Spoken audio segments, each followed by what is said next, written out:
the pieces of art that I do feel like have like the largest impact on people or effect, or are the ones that are just shared and appreciated the most, are the ones where I feel that by accident or happenstance or intention that I've stumbled across something that's true.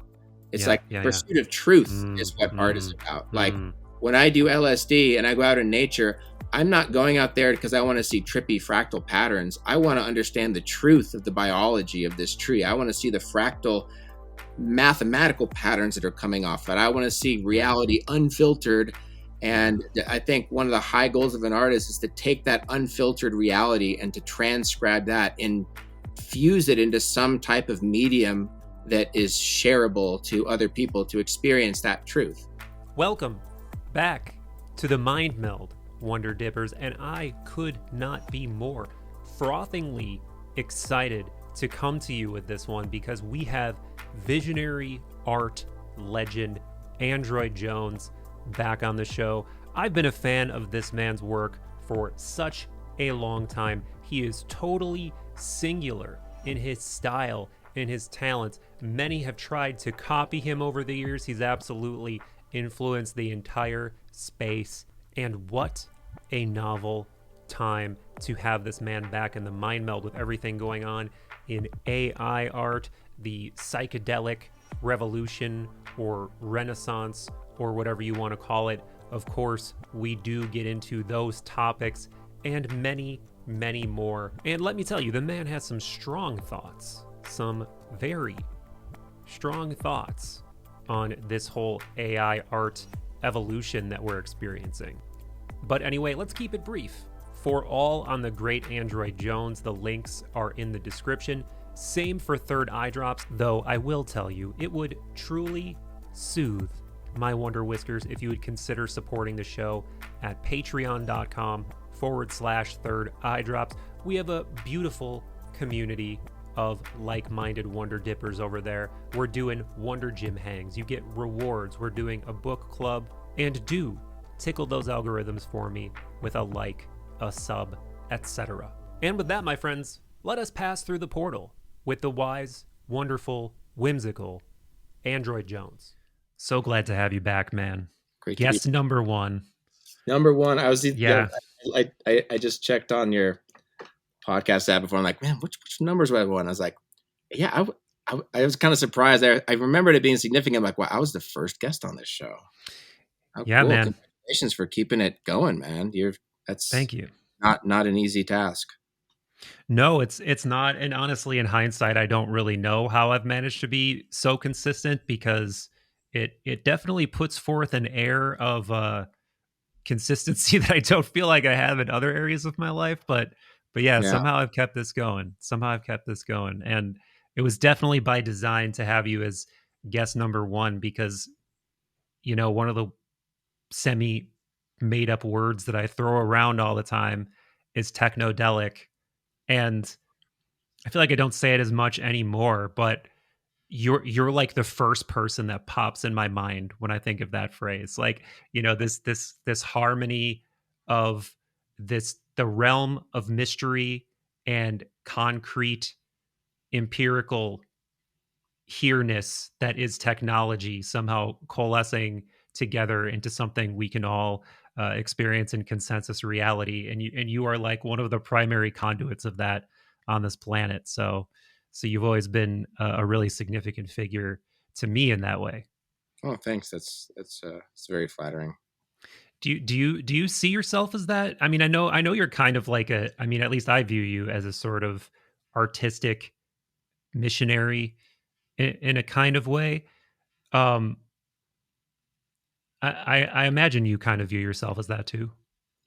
Yeah, it's interesting. It's like how I kind of view myself. Like now, as I get more mature, I think I'm like 44 now, 43, 44, born in 77. It's like looking back, especially now I've got 3 kids now. I've got a Nova 5-year-old, Escher, my 4-year-old, and Loka, the 1-year-old. Just being a parent, there's I feel like I've been doing a lot of kind of rear view mirroring at certain points. You know, one thing when you have kids, life, it just takes you right by kind of like the root chakra, and you're pretty present with that. But like I was doing an interview before this interview with someone was interviewing me about like my old like Metroid Nintendo concept art Oh days. yeah, wow. Like as I was like pulling up photos of myself from back then. I mean, like really trying hard not to cringe at some of them, but just being like, man, that was a totally different. Like if I met that person on the street, like what would we even talk about? You know. So I feel like I've definitely gone through a kind of a feel like I'm an archetype of kind of a chameleon that has like gone through lots of different skins, and the process of those skins really being in that skin, having a very authentic experience is that, but as the skins sort of like keep shedding and changing too.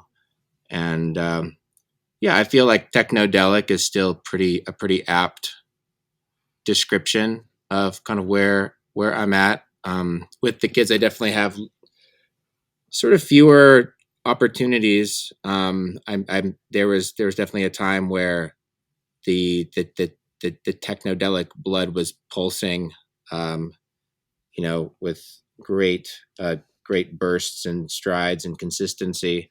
But I think when I do, I feel like the times where I am like I went into kind of like a ceremonial space Hmm. this weekend to make some art.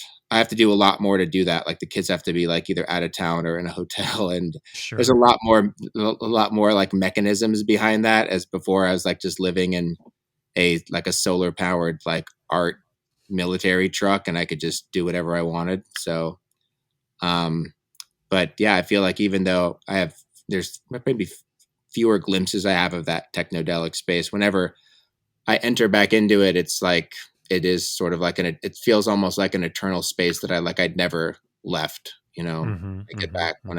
when I return back to it, and it's nice to uh, have that reminder of it's definitely sort of I feel like it's the place, sort of the crucible where I've done the most amount of kind of work on myself, or just exploring just the Sure. phenomenon of individuated creative consciousness. Um, Sure. Yeah. those are the tools that I've leaned towards.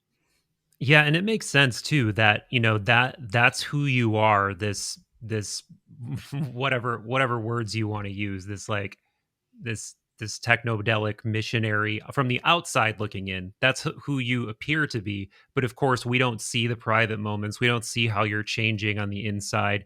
We don't see, your family life, but that probably is dominating a huge amount of who you are and the things that you care about.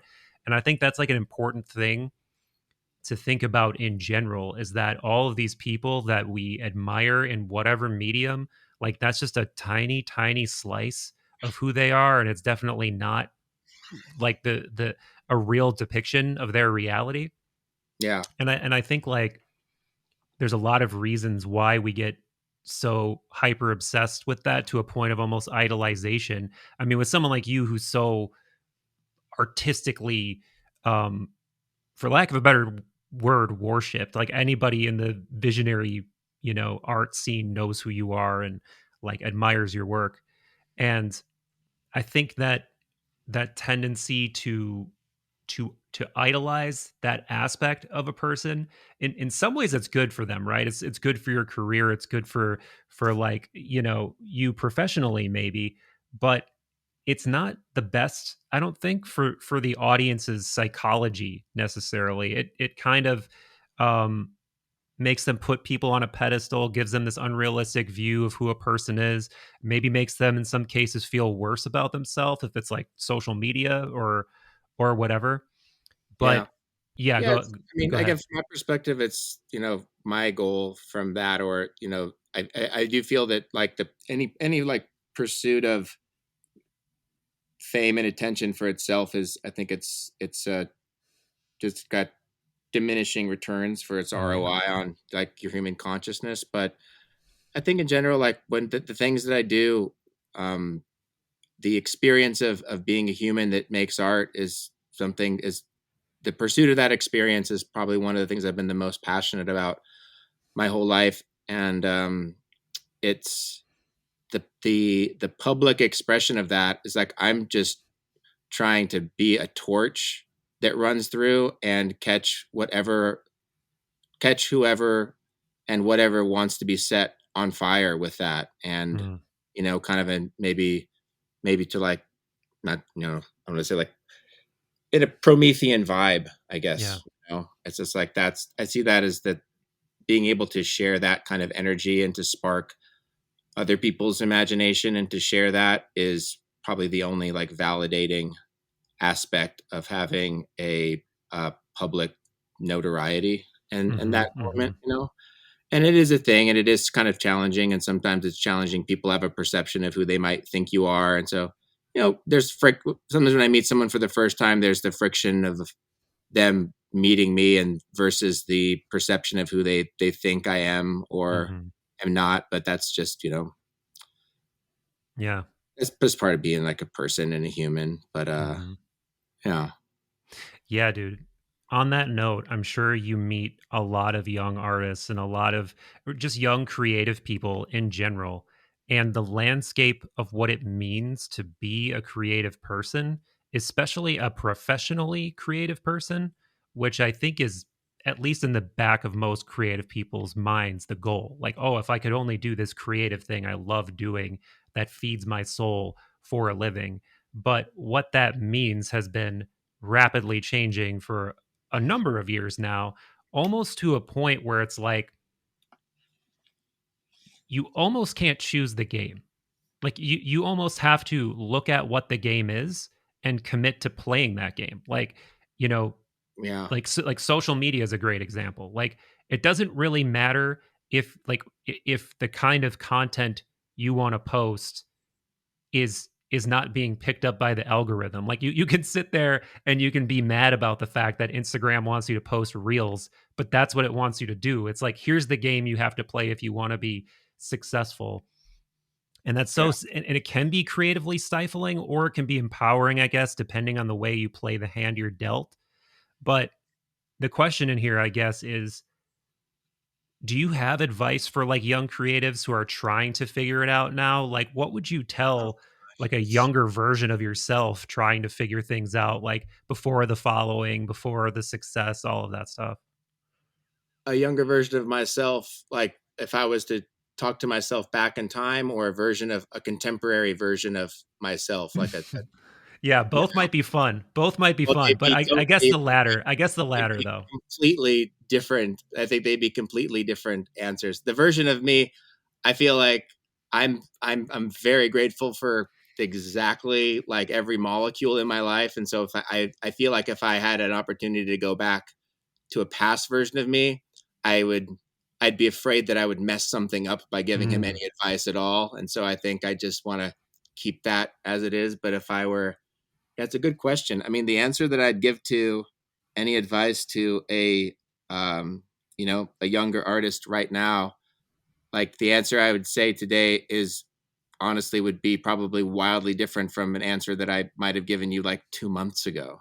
Things are changing so fast. I think like the whole landscape of what the future of a creative profession or lifestyle that someone would pursue now, it's like I feel like from sense, at least in terms of like what I'm familiar with, like say just if we just look at the domain of like if someone wanted to be like a digital artist, and follow in yeah. some of the things that I've done, um man, it's I feel like it's a hard it's a really it's that question, it's harder to answer forever because like the foundations of how one has traditionally supported themselves and the value exchange, the foundation of that is like quickly silting quicksand right Yeah. now with the advent of these just the image generators with Midjourney and Yeah. Dolly and AI. It's ironic that in the realm of like visionary artists, like there's no visionary artist that saw a vision of this coming. Like I don't have any conversation with anybody of any of my friends predicting where we are now, because it's Yeah.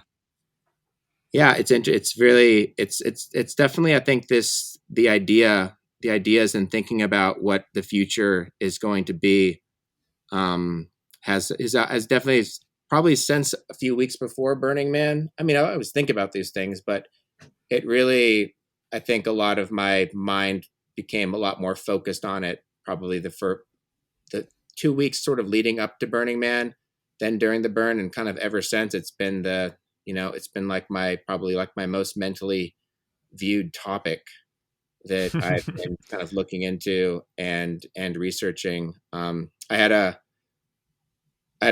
at Burning Man, we can talk about it later, but I had at the Playa Alchemist stage, I had like an hour and a half, maybe like 2 hour.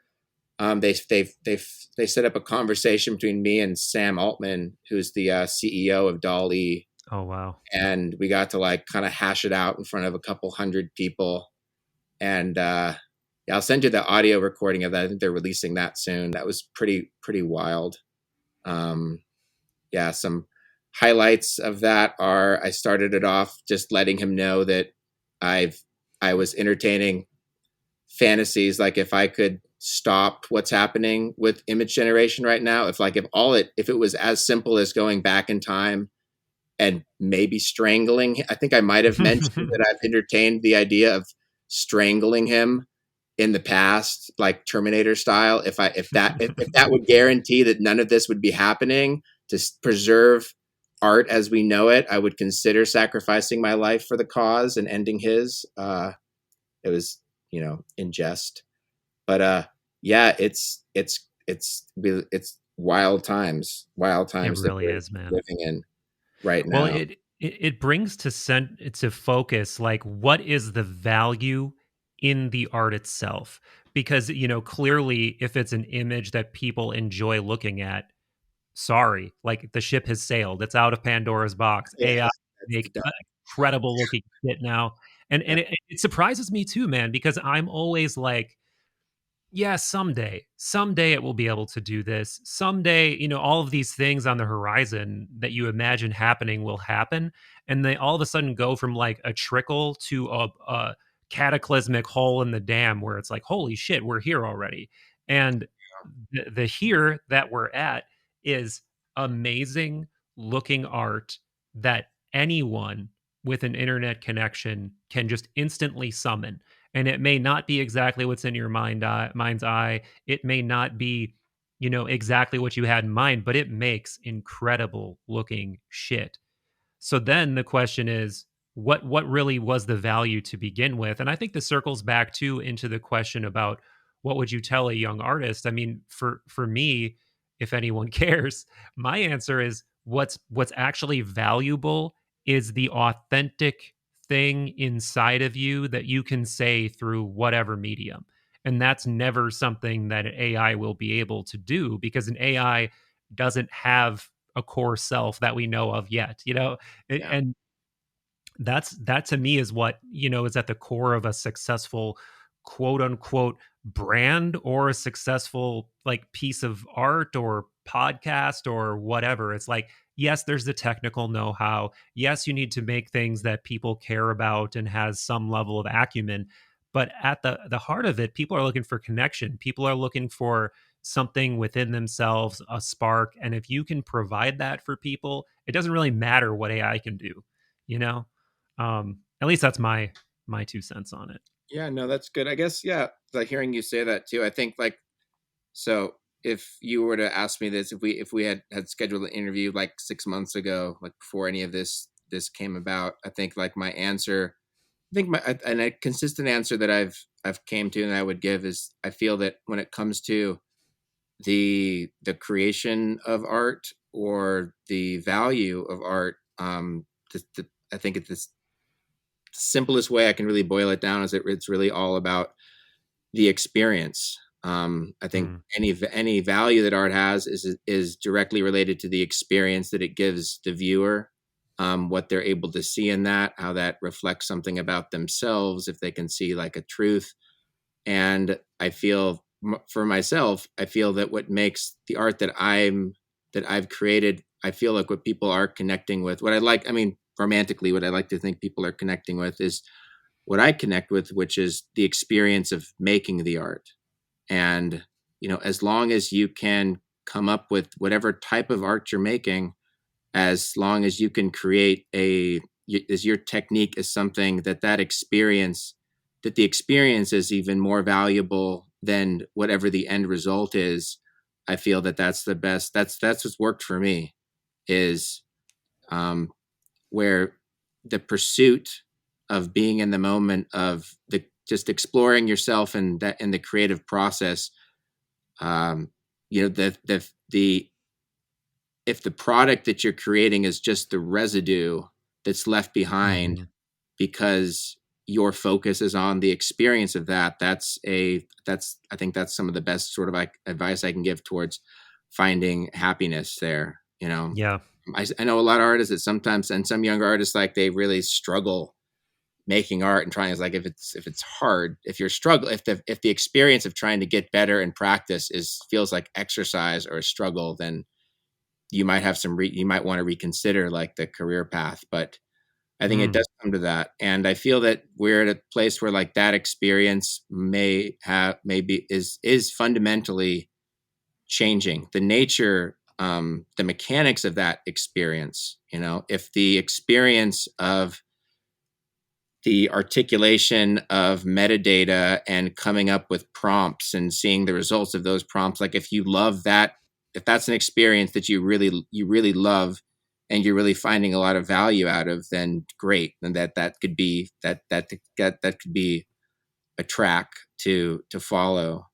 But it really does come down to that. I think is really about. I think I just focus. I'm a lot more process oriented than product oriented.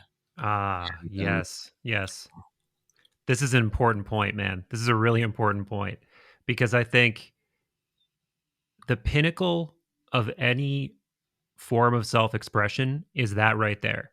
It's getting lost in the process of what you're doing and completely in flow and absorbed in the moment where you are your ego is diminished, your persona is diminished, and you're just uniting with whatever your medium is, or in the case of a podcast, like I'm yeah, not looking at the clock, I'm not thinking about what I have to do after this. Like if you can get into that flow state, that's something really special, and I think it's something that's arguably spiritual. And I want to go more precise with what I mean by that, because what I mean by spiritual is that carnal part of yourself is diminishing and you're uniting with something that feels larger than you. Like you're uniting with something that feels larger than you. Like you're right on the threshold of yeah, of selfness and selflessness or something.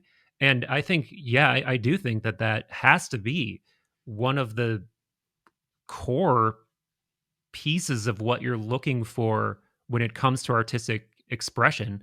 But on the other hand, I'm surprised to hear you say that if it's hard for you, maybe reconsider, because like I definitely experience creative resistance. Like I definitely struggle. I definitely sit down to edit stuff and I'm like, I don't want to fucking do this right now, you know? sure. So Yeah, d- I'll redefine that. Like it takes you have to be prepared for like an unbelievable amount of discipline. yeah. But the difference between the discipline it takes, like it takes a lot of discipline to learn new pieces of hardware, or like for a lot of the pieces that I do, like 3D pieces, like I'll put like days on the calendar of just like going through and manicuring like different assets or optimizing things. Like sometimes just like to make the sandbox, like every step of the journey doesn't have to be like an ecstatic release of self, uh, Yeah. of your human potential unfolding. But I think sometimes a lot of people, like in their pursuit of it's of if they're finding it really hard, like if they're, I've had a lot of conversations with artists that feel really frustrated with the art that they're Mhm. making, or they're really frustrating trying to get their visions executed. And that's just, I think that the tone's all wrong, like the tone there, like there needs to be some element of it. It doesn't all have to be that ecstatic release, but it needs to be able to get to a point where once all those pieces are aligned, that you are able to have an experience that does, I don't know, I mean, there are those experiences, like I say, for the if I looked at the places where I've had like the most transcendental experiences of losing myself and being like absorbed by, let's say, like a just an eternal creative spirit that's beyond me, that experience was made possible by like a lot of hard work and a lot of discipline and a lot of like learning the tools and setting up the workspace and making all the hard things. I mean, making art is hard. Making art is a hard thing. It's interesting. Making art has always been a hard thing. What makes art valuable is that it's hard, but there's a difference Mm. between something that's hard. It can be hard and you can still enjoy it and find it meaningful. But some things I find are just like hard and frustrating, and people are having a hard time with the hardness and frustrating of it. There isn't like a payoff there. And I feel that that's kind of at the center of, one of the problems I feel that are maybe, I don't want to phrase AI and image art generation as just like this big problem we've got to solve, because I could phrase it like that. And I think a lot of people that are seeing it at that stage right now, I mean, almost any artist I'm talking to about this subject, I can almost within a few moments of talking to them, or any video that I watch of an artist giving their take on like AI art, it's like I can almost see which of like the 5 stages of grief that they're currently in to Hmm. the Hmm. death of art as we know it. It's one of those. So like a lot of times there is a lot of anger. Like I've definitely gone into like the anger aspect of the grief, and seeing the loss and seeing like what's happening, and from there is pretty tough. But I feel like, you know I'm sorry, I'm getting a little distracted, but to get back to the point originally of getting into that sort of flow space, like it's the discipline of setting those. It's when you have all this hard work that you've done, and now you're able to take advantage of that. Yeah. And the anger, one of the stages of anger I feel around AI art is that, it seems that and a question I asked Sam in our talk too was just like, tell me like what problem you're solving here, Mm. with this Mm. image generation. Like, because on one hand it seems like part of it, what the AI is solving is it's solving the problem that making a highly competent image or a creative image is hard, and it's solved that. And I feel that the fact that making great art is hard is a feature, not a bug. And AI has turned that feature into a bug and has squashed it and has stopped and has made now art is not hard to make at all. And it's interesting to think about what the world will be like in a world where like making great art isn't hard, like taking away, because that hardness is where the fact that it was hard, that's where hundreds of thousands of artists living right now they've extracted their value, because they've gone through the hard part of a thing and they've mastered this hard thing, and they've extracted value because they're solving this hard thing that other people can't. Hmm. Hmm. And it's interesting to think of where we're at now, when making great art is not hard anymore, and how is that going to affect the value of art in general. I mean, one of like some of the darker aspects of like my thought experiments is like, if everybody is capable of making a masterpiece of art and there's no bar of that hardness, like how long until it's just not something that's valued anymore at all? Like if it becomes so ubiquitous, if there's never a bad piece of marketing out there, if there's never a bad poster or billboard or anime or comic, or everything is just beautiful and perfect, Yeah. how long till we just take it for granted that that's the way it is, and it's just none of it becomes special anymore? Yeah. That's a concern. It's a Yeah, it concern. is. Uh, It is. It's like when you're swimming in free miracles, yeah, it's hard to appreciate like when there were only 50, and that is a real problem. And yeah, and I think, I'm not one to get tripped up over semantics. Like people can all decide what for them classifies as art. Like if art is just an aesthetically pleasing image, like yeah, AI is making fabulous art. But for me, I'd be lying if I said I didn't care about the end image. Like I do have opinions. I look at art and I'm like, wow, this is great, or I don't really like it. Like I go through those mental postures when I'm looking at art. So it does matter to me what my first aesthetic impression is, and it does matter to me upon looking at it for a while the other things that come to mind and the other feelings that pass through me. But at a certain point, I do care about the method. I do care about who made it. I do care about how they made it. And I think that it's like it's one of those things where you have to get beyond the surface level with it, or who really cares? It's like it's just like a magic trick. It's a you know, a surface level thing, and that's not really what makes art special to me, you know? And because it is only going to get weirder. Like I was thinking the other day, can you imagine when we get to this point with music?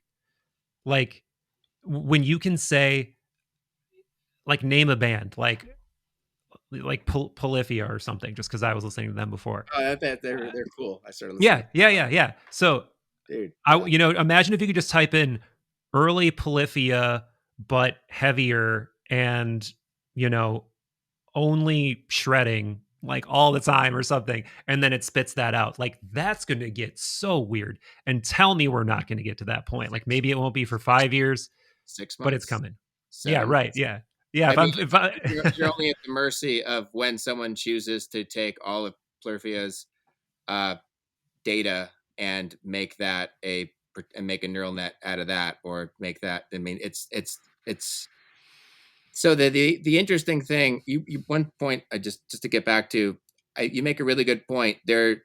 In the future, I do see there definitely one of the only distinctions I think that we're going to be able to make, or a distinction, is the product. There's people that are focused on the results, if we're looking at the results or we're Mhm. looking at the process of achieving those results. And those will be two different like categories and distinctions. I'm sure in the future there'll be ways of authenticating whether a piece was created with Mhm. AI or was created, I'm sure there'll be little like artesian little ways of Yeah. purely organic artists to still support themselves. I feel it's hard for me to feel like the traditional art and the idea of like teaching traditional art and drawing and painting is not gonna go the way of like the lace makers, or it's gonna be like horseback riding.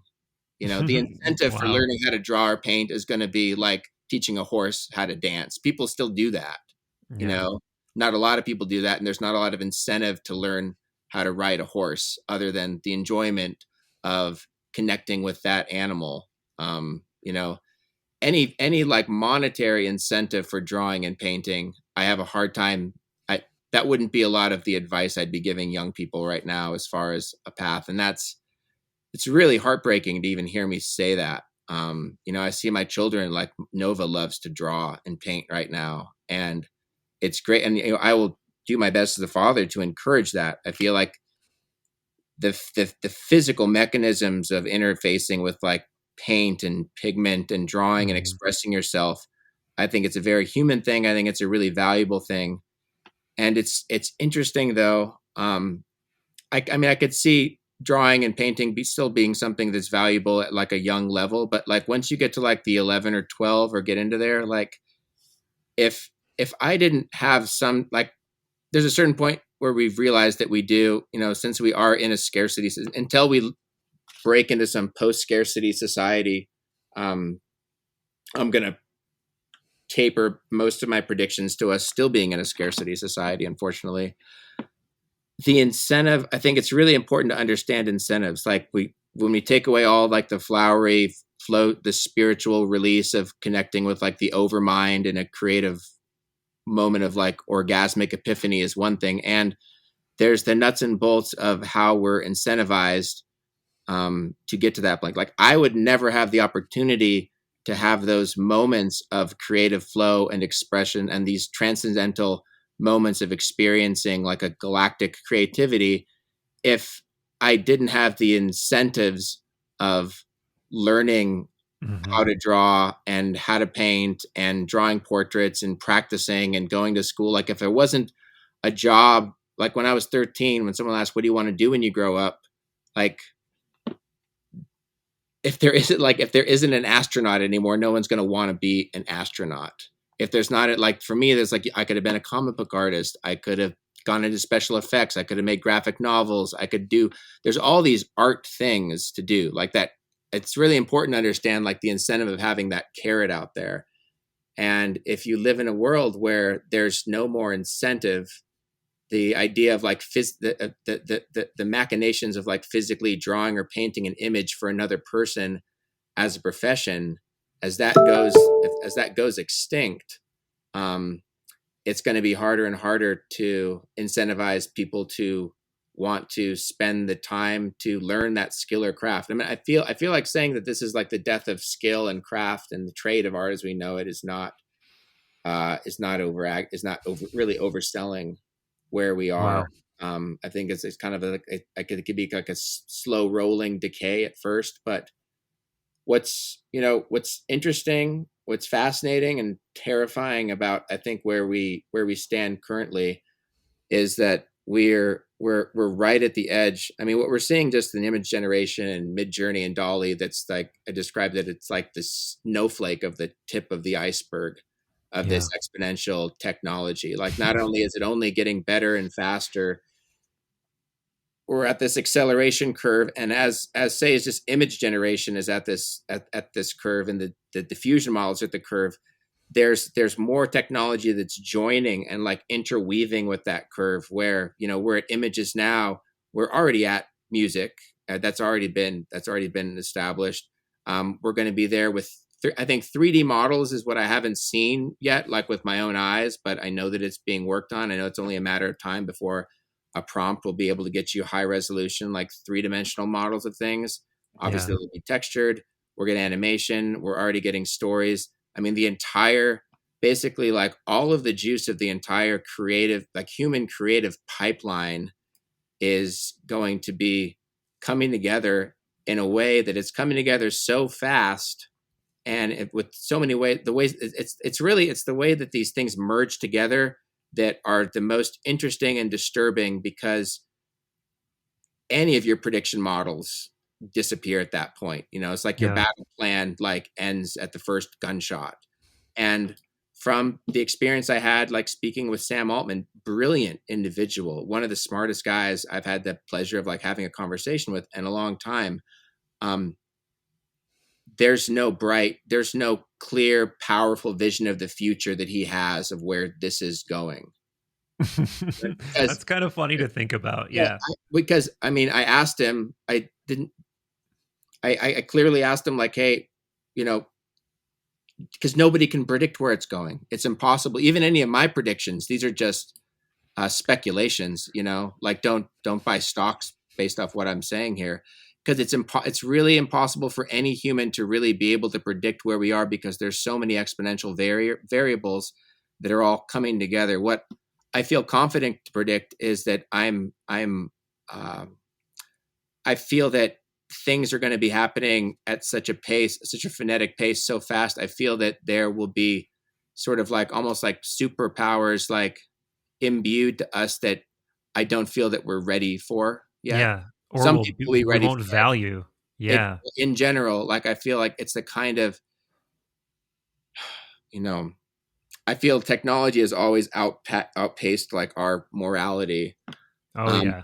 but the things that are happening, it's like there are downstream consequences to these amazing things that nobody can be able to really grasp. Nobody knows what they're going to be. And it's hard when you have people and technology it's taking us into this future and it's not giving us a choice. Yeah. We don't vote for any of these people to create these things. We don't really have that much of a say. So you have people that are creating this technology pulling everyone into a future, and it's like, where are we going? Oh, I don't know. Like, well, can we go back to where we were if we don't like it? Absolutely not. That's for sure. No. Like It's a Pandora's box. there's no putting Pandora Mm. these demons back in the box.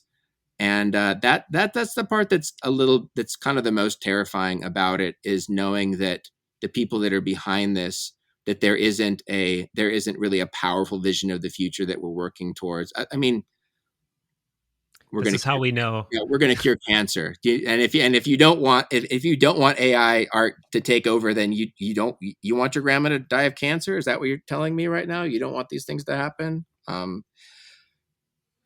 this is how Maybe, we. maybe if I saw if I saw any human decisions that gave me any confidence that we would ever get towards a like post scarcity society, maybe, but that just feels like just boring science fiction right now. Yeah. It just seems pretty unrealistic.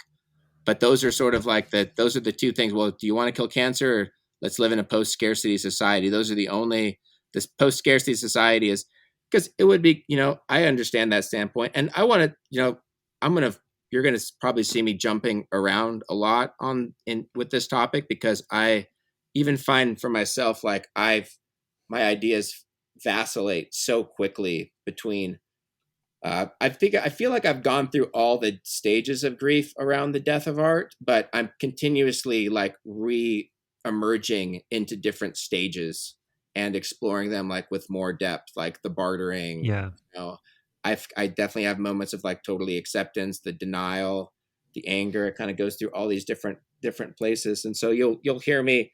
And I haven't really settled on what I've settled on as far as like the acceptance is like I've accepted the fact that we live in there's a new era of art that we're in, this like post organic creativity. Yeah, I gotta say, man, I just have a really hard, I feel like part of with this, I love the idea of like technology solving things that are hard. And I also find that I get really triggered with the metaphors some people are like choosing to describe this conversation with, like people like, oh, what about like the drum machine, or isn't this Yeah. like the Wacom or like Photoshop? And it's like it's not. It's pretty different because for the first time, like we're outsourcing the creative process, like the pretty much like the juice of the whole creative experience, the thing that I feel like gives so much like validation and meaning and dignity and purpose to life. Like we're outsourcing that to machines that aren't even enjoying it. We're Yeah. taking like the best parts, like the best cut, like the best fruit, and we have machines that are solving for that. I really have a hard time trying to grapple with like the loss of dignity and like if I tried to imagine what my life would be like, the sense of purpose I would have if I didn't have the creative outlet of drawing and painting, and the incentive of being able to say, hey, you know what? I'm going to go to art school. I'm not going to play sports. I'm not going to be in a rock and roll band. I'm not going to bust my knees learning how to skateboard. Like, I'm going to draw. This is what I'm going to do. Like, if I didn't have that lighthouse, I wouldn't be the artist that I am today. I don't know what my life would look like. I mean, that's a impossible theoretical. But yeah, I get concerned. I don't feel like we're in a place in society where we need any fewer opportunities for meaning and dignity and purpose and a sense of accomplishment. So that concerns me that there's such a huge section of that is, is no that route is no longer available. Concept art is over. I was joking with my buddy Coro Kaufman, who we started conceptart.org together back in the day. We had like our first big workshop in Amsterdam was in like 2004. And so we were thinking of doing like, we've been talking about doing like a 20-year reunion. And it's like, yeah, by 2024, we can do the conceptart.org, like just the extinction tour, I think like in an industry, like within 20 years over, like done. Man. And like, I there's, I got to say, like, I was only a concept artist for 5 years because there's parts of it that like, there's a lot of the work I did for a lot of the concepts I drew. Like, yeah, I wish the machine would have done that. I didn't have to do all those things. Like, it's not the most glamorous job in the world, but the thing is like, it's less about the act of it, but like by pursuing to be a concept artist, you become an artist yeah. and you have this Well, outlet now to do let me let me experience. interject quick though. Let me interject because so when we bumped into each other in LA and I came to Wisdom and I saw your show, Mm. honestly, dude. So I loved Samskara. It was really fucking cool, really amazing. I would love to see it again. But when I was walking through the little exhibits that you had set up, my favorite stuff to look at were those sketches that you did, like Yeah. the sketches of Shiva, sketches of like these goddesses. I just, there's something I love about the simplicity and elegance of seeing the simplest expression of from your mind to the piece of paper that Yeah. exists. And to me, that will always matter. Like, it doesn't matter to me if an AI can make that image. Like, again, I may aesthetically think it looks cool, but knowing who you are, knowing a decent amount about your mind, what you're interested in, where that's coming from, and seeing all of those, like the weird alchemy of your interest in these philosophies and the unique take of your mind's eye and how that translates to your hand. Like, all of that shit is still hugely important to me, and I think it will always be to a lot of people. And Well, and but at the same time, I do share some of your fear for sure. so I agree with you. And like, I'm not saying that like drawings aren't valuable anymore. If anything, actually, I feel like the artisanalness of like drawings will always matter. I'm not disagreeing that they'll always matter. I'm making a case that um, I the only reason that the drawings that you see matter and you find them value or important is because I had an entire life of Hmm. and a Hmm. reason to dedicate myself to learn that skill and get really good at that skill to support Yeah. myself, because there was jobs and there was values I could extract.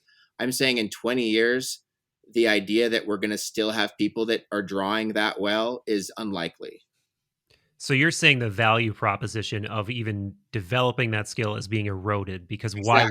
The why would you do incentive, it? the incentive for learning how to draw as well as I can draw is evaporating.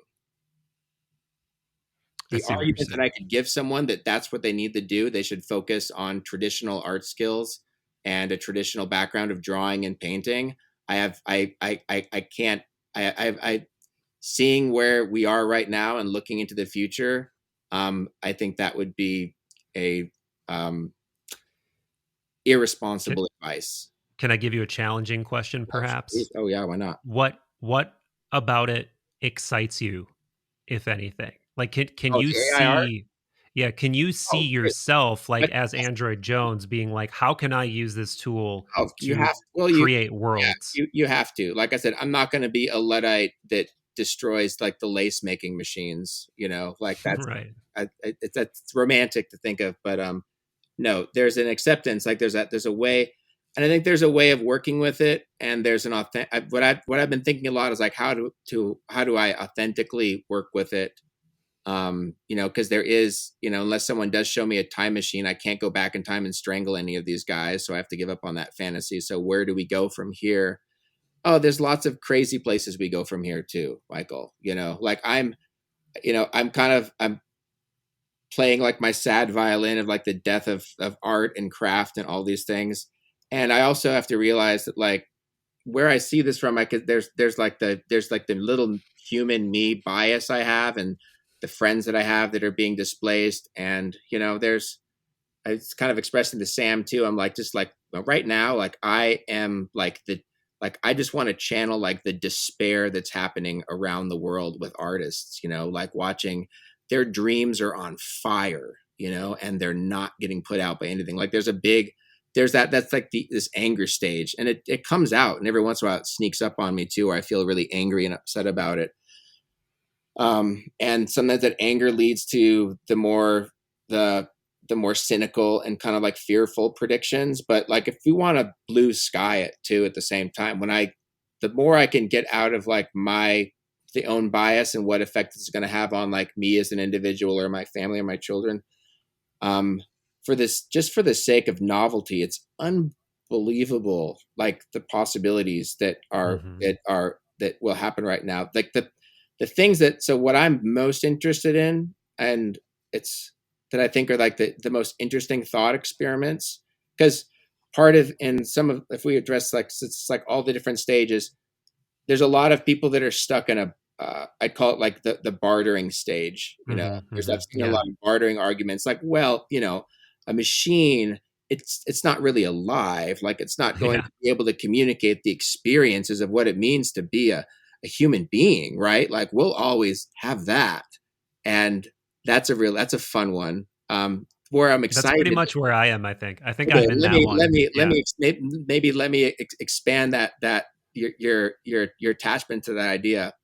So one of the things, when it comes to like being an artist, what it's about, or especially like a visionary artist or a psychedelic artist, if someone asked me, I was on a boat and a guy was like asking me like, what is it about psychedelics and art that I like? And I think that if I could distill it down, it's like, why do I do psychedelics and art? And for me, one of the things about that, the pieces of art that I do feel like have like the largest impact on people or effect, or are the ones that are just shared and appreciated the most, are the ones where I feel that by accident or happenstance or intention that I've stumbled across something that's Hmm. true. It's like Yeah. the Yeah. Yeah. pursuit of truth is Mm, what art is mm, about. Like mm. when I do LSD and I go out in nature, I'm not going out there because I want to see trippy fractal patterns. I want to understand the truth of the biology of this tree. I want to see the fractal mathematical patterns that are coming off it. I want to see Yeah. reality unfiltered. Yeah. And I think one of the high goals of an artist is to take that unfiltered reality and to transcribe that and fuse it into some type of medium that is shareable to other people to experience that truth. You're with me so far. Oh Like yeah, I'm so with you. I'm that so truth with you. aspect. So when it comes to the truth of the human experience, and if I as an Android Jones say that I have like, I can speak to the truth of like my experience as a human, and I'm only one of billions of humans. Like my view, the perception I have of what like real life and humanity is like, it's like a percentage of a degree, like through a peephole, Yeah. through a bunch of filters of my own choosing, that are already giving me false information. I mean, we Hmm. talk about like the war of truth and all the things that are happening right now. Can you just try to imagine, it's only limited by the amount of the data set that this neural net is sort of given, this AI. And when I say, and I want to encapsulate AI also as like, it is at the time being, like it is a tool. I don't want to talk about it like it's a creature in a box, that's just like on the edge of sentience. Like maybe it is, but just from the tool perspective of it, if you have this tool that's able to aggregate the truth, you want to talk about truth, just like the data of, just think of just every digital interaction. If we just freeze every digital interaction right now, like every purchase every human being has made, every time someone has like liked a comment or disliked a thing, everything someone has written into an email or a message, every experience of grief. I mean, I've experienced a lot of grief and pain. Like my grief, pain, and suffering is so insignificant compared to the suffering of humanity. If an Hmm. AI can comprehend the global suffering of humanity, the global joy, the global intrinsic struggle, and be able to take that and create a reflection for us in a meaningful way that has story, that has sound, that has motion, that has animation, that has movement, that has a soundtrack. Like this AI has the potential to if the name of the game is like reflecting truth onto an audience, is encapsulating, is taking the data and the experience of truth and then reconfining that and then extracting it and putting that into a new medium for us and giving us one degree away for us to self-reflect. The AI has the opportunity to deliver. I feel like I think it's kind of terrifying to think if we're even ready to see the kind of truth that that like an overmind AI artist has the ability of Yeah. delivering to us. Wow. You know? Yeah. And we're not Yeah. even, and then you bring in the idea of the iterative cycle, as like as you're seeing the truth, it's monitoring every piece of data of like your retina's expanding and your heart rate. I mean, it's like There. it's Yeah. unbelievable. And it's like part of me feels like maybe that's what we're here to, like the part of me that wants to accept this to get excited or wants to like simp on this and get on board with what's going on is has to I definitely have to go far beyond like me as a person or the self-interest. I have to Mm-hmm. expand from my self-interest or my family or where we're going. Like I have to divorce myself from that. And if I can kind of get to that higher state, it is the idea. It's like maybe like this was the plan all along. Like Yeah. maybe this is our goal. Like maybe the purpose of this, like this runway of little organic monkey hands and this like biological shell of our consciousness was to like, maybe the race was to like just evolve as fast as we can. So we could create this new silicon type of intelligence or consciousness that will be able to create these sort of things. Like maybe Yeah. that's what we do. And when I see things like Dolly and Stable Diffusion and Midjourney, when I see all of these things launching simultaneously, where even if I had a time machine, I wouldn't know who to kill first, it makes me slightly surrender to think like this is, this was going to happen no matter what. And maybe this is, this, what we're witnessing is the, even though it might be terrifying to me and my friends and how I plan to like raise and teach my children, you know, maybe this too is just the Brahmandas Swarupa. This is like we are witnessing the the vision of the ecstasy of the creator in action. Yeah. This It's could be like the plan. the Yeah, this technodelic beehive. be it far from me to say that that's not what we're witnessing right now. Who knows? Mm-hmm. But that's Yeah. what I'd like to think we're seeing at my most optimistic Yeah. is I think that that's what we could be suing. We could be seeing the birth of like like we could refine the creative expression of art to its like zenith razor point and just be like, and it could just be like the ultimate like mic drop of like all creative expression. Mm-hmm. And then Mm-hmm. maybe then we wrap it up, you know? Yeah. Well, I there's two things. get, I get, yeah, There's two things that come to mind when like on on that whole riff. yeah. The riff. One is that there always needs to be an intention there to push the button. Like you were talking about, if AI can create this and create that, and from a aesthetic perspective, it can do it, right? It has the technical ability to do it, but Yeah, but all it has is technical ability. It doesn't have intention. It doesn't have the ability to push the button. It doesn't have the ability to express itself because it's just a like a swarm of data and data points yeah. and I mean, an the, input. the But hammer the real thing, hit it. Sure. yeah. The real thing though is that experience that you were talking about of going out in the wilderness, taking LSD and looking for some kind of higher truth. Like that right there is so important to me, my personal philosophy, my ontological spiritual outlook, because I think the same way, in that I think the most valuable thing a human being can do, in a way, or the thing that really makes a human being human, is that our minds do reside in this territory that I was kind of alluding to before when we were talking about the creative process, where we can get right up to this boundary of like of what this world is physically, and what the truth beyond the physical world is. And the human being is the only creature, I think, on this planet that has the ability to dwell there. Like we simultaneously can dwell on the planet and in this like realm of platonic forms, or this realm of the visionary, or this realm of mind, or whatever. Yeah, And just because a tool can make something that looks similar, it's not the same, and I know you're not saying it's the same. I know you're not saying it's the same.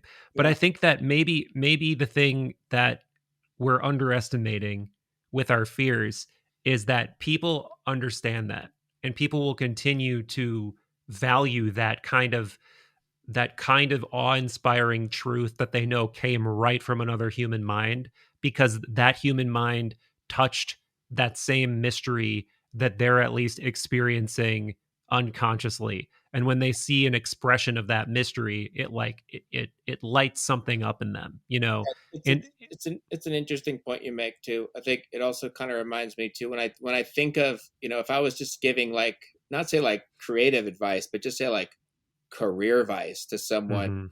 to say someone like 20 years in the future, whatever. Like if someone wanted to like plot out a career, what can humans do that is pretty safe that robots will not be able to do, which is, and it's very interesting. Like I said, like answering that now versus 6 months, I'd probably say different things, but something I feel when it comes to like what we're good at, what a robot could never do better than us. I feel fairly confident saying this. I feel like a robot would never, as it comes out of, as it almost comes out of my mouth, I'm like, well, maybe not, maybe it can. Anyway, we're great at suffering, like Ooh. human suffering. Ooh. A Ooh. robot is going to have a harder time emulating human suffering. And like, if you have the Wow. option of watching a human suffering, and I say human suffering, say from gladiatorial sports, like watching Yeah. someone get hit in the face in UFC. Yeah. MMA, yeah. You can't tell me that like watching the film of an actual human getting punched in the face, that any simulation or CGI AI construction would ever be as entertaining as watching a real human get hit in the face. Right? So we're That's just going to be left with either gladiatory or prostitution. That's all we're going to have yeah, left. yeah. All basically, I've talked to all the smartest friends I have around this, and we're all convinced that like the future, all roads go point towards "ow my balls" as like the only Yeah. sustainable type of human entertainment. If you want to be a performer, like get those nut sacks ready. No, Yeah. that's that. I joke about that, but what I would say is that maybe, and I don't know, you can decide which where on the scale this lands. I feel that humans, we have a monopoly on human suffering. I'm sure AI, once it gains consciousness, will have its own type of suffering that I wouldn't even like. I have no mouth, but I must scream. That I can't even. It's like some sort of Oh like God. dick dystopian. Yeah. Ubik. I'm sure it'll have its own suffering, but humans, if we're the ones deciding what's valuable, and we're putting our finger on that scale, we do have a monopoly on suffering. We're unbelievable at it. We've been practicing it for eons, But and don't we have a monopoly on loving too? we do. Yeah, we do. We have monopoly on that too. But I'm saying, as far as like, you know there's not a What you can monetize? in a scarcity Yeah. world, there's not a lot of it. I don't know a whole lot of businesses where just loving is a way of supporting yourself, unfortunately. But when it comes to like just like the act of suffering, we do have a monopoly on that. We're really good at that. It's going to be really hard for an AI to like convince. I mean, maybe, well, it's going to have more experience of us suffering, so I'm sure it could make an amalgamation of that.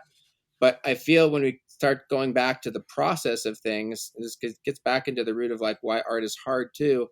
I think what makes art amazing, I think what makes it so special, art in general, as a discipline, as a choice, as a avenue of like of consciousness, art is one of like the few things that it has it's rich with the opportunity, where the creative process is something that it has it's this magical alchemical process where it can turn suffering, it can take human suffering and alchemically turn that into gold. Yeah. Yeah. That's what Yeah. the creative process does. So it's the translation of that, because I think I have a lot of theories around art and suffering that I think all of the great artists that I've ever, and how amazing art is related to trauma and suffering, and how it's through the Hmm. process of processing that suffering through your creative discipline that incredible masterpieces are created. Yeah. I haven't plotted that all the way out. I'm very confident that it's not the only way. Suffering isn't the only way to be a great artist, but it's a proven path, I'd say. It's pretty lock Yeah. solid. There's um, certainly been a lot of self-destructive artists like right on the edge of chaos. That's for sure. Right, right, definitely. And so there's something about, yeah, so like that's being able to communicate that, being able to like work through this stuff. So that's, yeah, there's something about that translation and the healing and the exploration of that suffering that humans are pretty good at. And that's going to be a little harder for, I think, the AIs to kind of wrap the hammer around that one. What's irony is I think that AI in itself will actually create a whole lot of new suffering, which will ultimately make art, probably lead to some great pieces of art. Whether that's worth it, the data might point to that later. I will say, if we're back to the optimism, and I want to balance this out, so if I feel I'm too optimistic, ask me my pessimistic view. But on one optimism, before I forget it, one thing that's exciting is that through this new great filter of it's going to take a lot of, like, basically any artist that isn't 100%, like if you're an artist that's like on the fence about being an artist, like you're gone, goodbye, like bye-bye, like there's no hope. If you're not 100% dedicated to, you want to do this, like get off of the train tracks, because you're going to get smashed in any way, at any illusion of supporting yourself in the future. But through this like new filter, through, now, because the creative bar is raised higher than it's ever been before, there are going to be human artists that like come through and just give us like the most stunning examples. We may potentially see the most exemplary examples of what like pure human art is, whether that's like Yeah.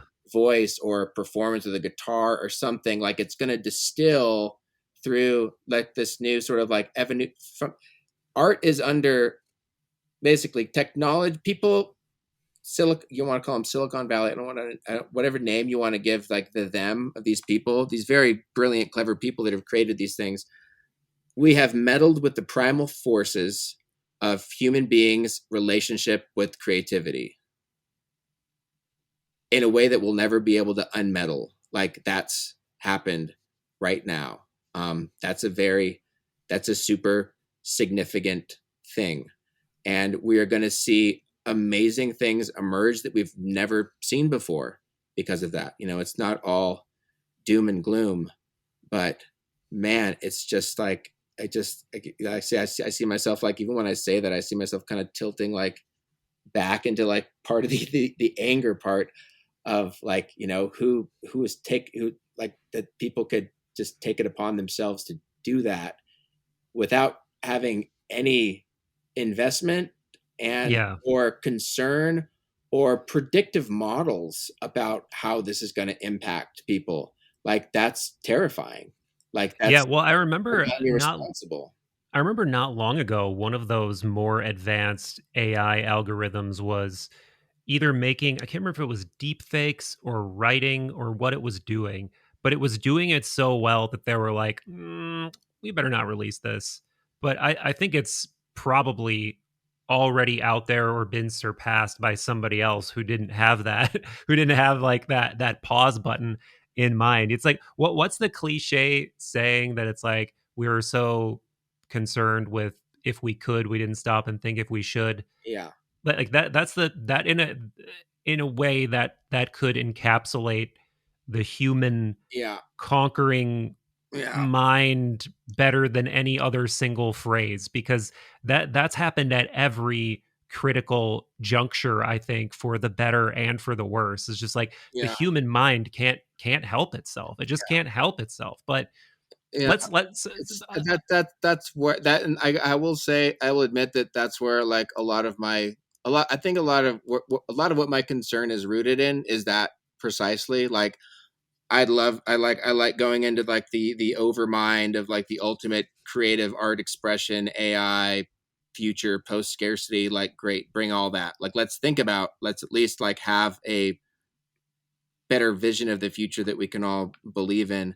But Mhm. the part that just kind of gives me pause, that makes me like more concerned, is just the energy of why this is being like these image generators, and there's something behind, um, when you unleash something this powerful into the world without having like a department that is, and not to say, I'm sure these people are always thinking about, like, I'm sure they have a lot of conversations around like, well, should like said like we should, like, what's going to happen if we do this, what's going to happen if we do that. Like I'm sure I don't think these are people without conscience, but I will say that what I've like, if I could like distill the energy, like the energy vibration. Someone like asked me a little while ago, like when you had these sense, like do you get like a light or a demonic, they were trying to like encapsulate it in some type of like a spiritual binary definition. Like what's if Yeah. you want to know like what's my gut hit, like the gut hit I hit when I see like the Mid Journey and the Dolly and things like this that are, and I see this kind of technology just getting like released without any type of like regulations or ethical boards or really, like concern around the consequences. I think it's like vainglorious.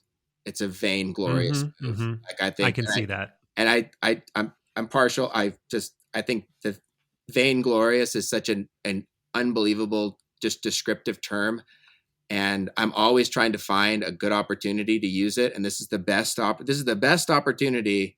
This is the best thing that fits into like what I would call vainglorious, is just releasing things like this without a concern of like the long-term downstream liabilities and consequences of who it affects and what's going to happen. Yeah.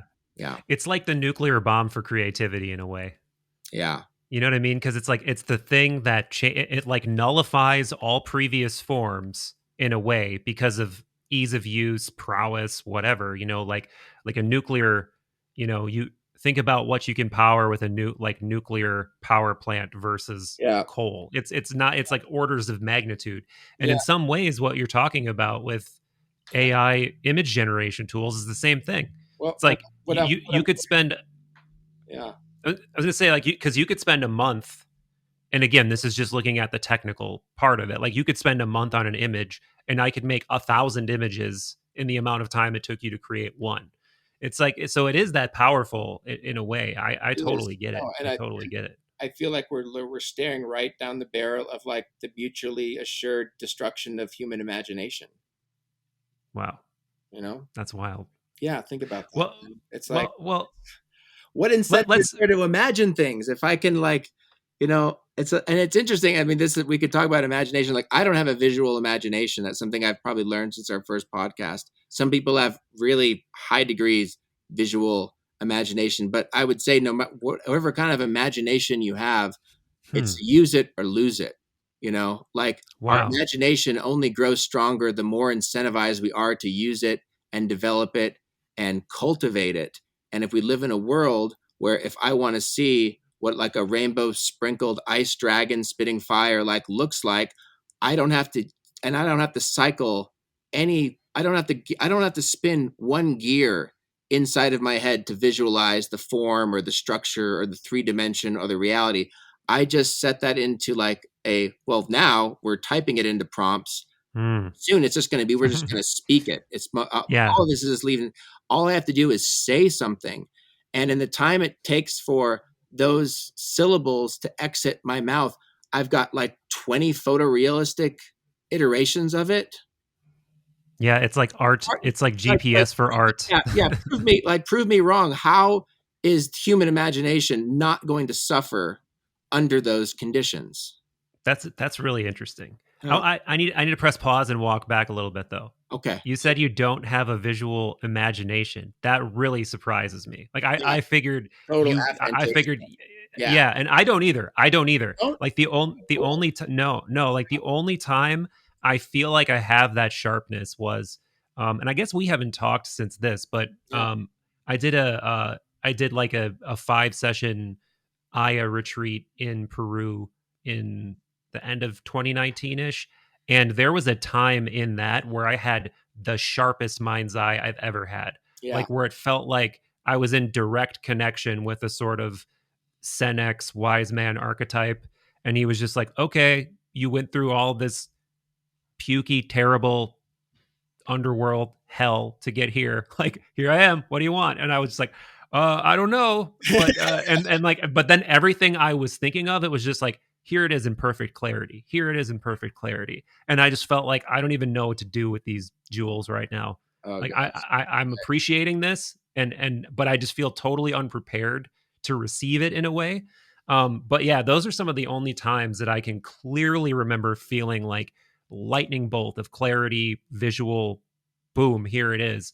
But Right. I'm not that way either, man. So Yeah. how, like, what? Do you have dreams? Can you have vivid dreams?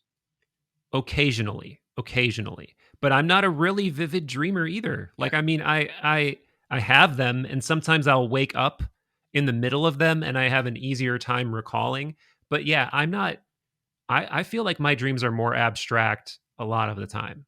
Like, I feel like my dreams are a lot more Yeah. amorphous or something. Yeah, it's interesting. Yeah, no, the classification. It's a complete misclassification to refer to me as a visionary artist because I don't have any inner Wow. mind, third eye, mind's eye vision whatsoever. It's like just I close my eyes. It's just like formless, Mm-hmm. Mm-hmm. static. That's it. That's since I've always. It might have been had something to do with like my surgery, brain surgery early on, but as far as I can remember, it's never not been that. Yeah, When you say static, it's like, does it get like kind of fractally and wavy? If you, I mean, maybe not it's instantly, it's, but it's interesting. It's like depth without volume. Like it doesn't feel two dimensional when I close my eyes, but it feels like, but it doesn't. It feels like there's almost like no space at all. Like wow. I know it's not two Hmm. dimensional, but it doesn't feel like it goes off. Even if I could feel it went out for a mile, that would be visualizing something. Right. It's like the absence of any ability to visualize, which is just it's just a weird thing now. Like that doesn't say that I can't imagine things. I can put things together and ideas and concepts, and sometimes I get feelings for things. I just don't when I bring up. I don't. There's just no. There's no visual. There's no uh like my video card isn't cycling at all. When I come up with ideas or things. To the same with like memory. Like I can't picture things that happen. I can remember things that happened somehow, but like I can't picture things that happen. I can't picture what my kids' faces look like when I close my Mm, eyes. You know, mm, and that feels totally normal to me. I only bring this up because when I say that to other people, they lose it when I say that yeah. like that's the way it is. And there's a population, it's aphantasia. There's a population of humanity that just like has that thing. Yeah, it's a wild thing. I only realized I had it when I was like in my 30s, like that it was I only realized that imagination I thought imagination was just a euphemism or like a metaphor. People are like, "Oh, can you imagine an apple in your head?" I thought that was just like a colorful way of speaking. So, yeah, by the time I figured out I didn't have one, I was like, that my ship had sailed. I was like at lunch with like a fellow concept artist, like having like we were at like a coffee bar in like Orange County when like the hammer dropped that like humans have can that there's humans that have like a visual Pixar in their head So all the time. Like that was but that's kind of what this technology is in a way, which is really interesting. There's someone that doesn't have a mind's eye, like when I use it and just to be able to like I have been using it for several months for Mid Journey, and it is like it's just unbelievable. I mean, have you played around with it with yeah, these image yep, generators, hmm, like a yep, significant time, like coming up with prompts and yeah, going yeah. through it. Like it's like some of the things it's done that I've had it, like the results it's given me are just like Oh yeah, unbelievable. yeah. I asked it to like conjure Hermes Trismegistus, with all these different things, and it's like, oh damn, man, that's pretty good. That's pretty good. Um, but yeah, but okay. So, but still, I got to dig a little further on this. Yeah. Okay. So if I say something like that, Hermes Trismegistus or dragon or goddess or something, and you start drawing, Hmm. you're not visualizing an image in your head, but how is it, like, if you had to try to communicate how it's going from non-existent through your hand onto the paper, like what is happening? It's a vibe. It's all vibe. Mm, It's totally mm, a vibe. And like I see it, like you say, like Hermes Trismegista, like I think of like, oh, a caduceus, and like yeah. I just I use my hand as my what someone else would just use a visual imagination for. And so I would just start with like drawing like the structure of like some of the spirals, and I draw that, and then I draw something else, and so it's all additive. And so my whole creative process is like I never like Dharma Dragon. Like I can't. I There's a lot of visionary artists that like have get some sort of crazy high castle concept in their head, or while they're on DMT, and then spend months, with Yeah. Mish technique, like just trying to get all those little details, which is like weird to even think about. I'm all method actor, that's why, like, I'm a psychedelic artist, as in I make art on the psychedelics. Like, I don't sit under a tree and think of cool things. Ah. Yeah, yeah.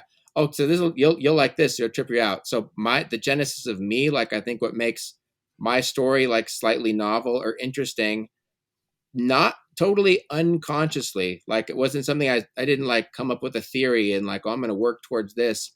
I feel that part of like the genesis of my creative evolution is that somehow, by luck and happenstance and being in the right place with like the right music and the right drugs and the right influencers, like, I unconsciously used through the like the say the handicap of like the aphantasia. I've been using the combination of psychedelics and digital technology as like as a like as an appendix of not having a visual, as a surrogate for not having a visual imagination. Wow. So these tools allow me to iterate and make shapes so fast and so quickly. And the psychedelics, they take like what, and so in lieu, I think, of a highly developed visual imagination, I feel that, like, like how Stevie Wonder can play a mean piano, like my sense of pareidolia is on steroids. Like, I can look at something and just totally see a dragon over in those trees over there. Like, I can like project that as a thing, and then develop that projection as an idea that I'm still developing it. Like, I'm working as I'm seeing something, like it's coming into focus the more energy I put into it. And when I'm on a high degree of, Hmm. say, of LSD, like, that's given me the ability to almost project a vision onto something. And the Yeah, yeah, yeah. technology and the Wacom and the painter and the ZBrush just allow me to execute at such a huge degree of like output pixels and colors and shapes, that you throw those shapes and the enhanced pareidolia of the psychedelics together. It's the closest thing I could imagine to having a visual imagination. And it's watching the narrative of this story like unfold itself in front of me. I've got a front row seat.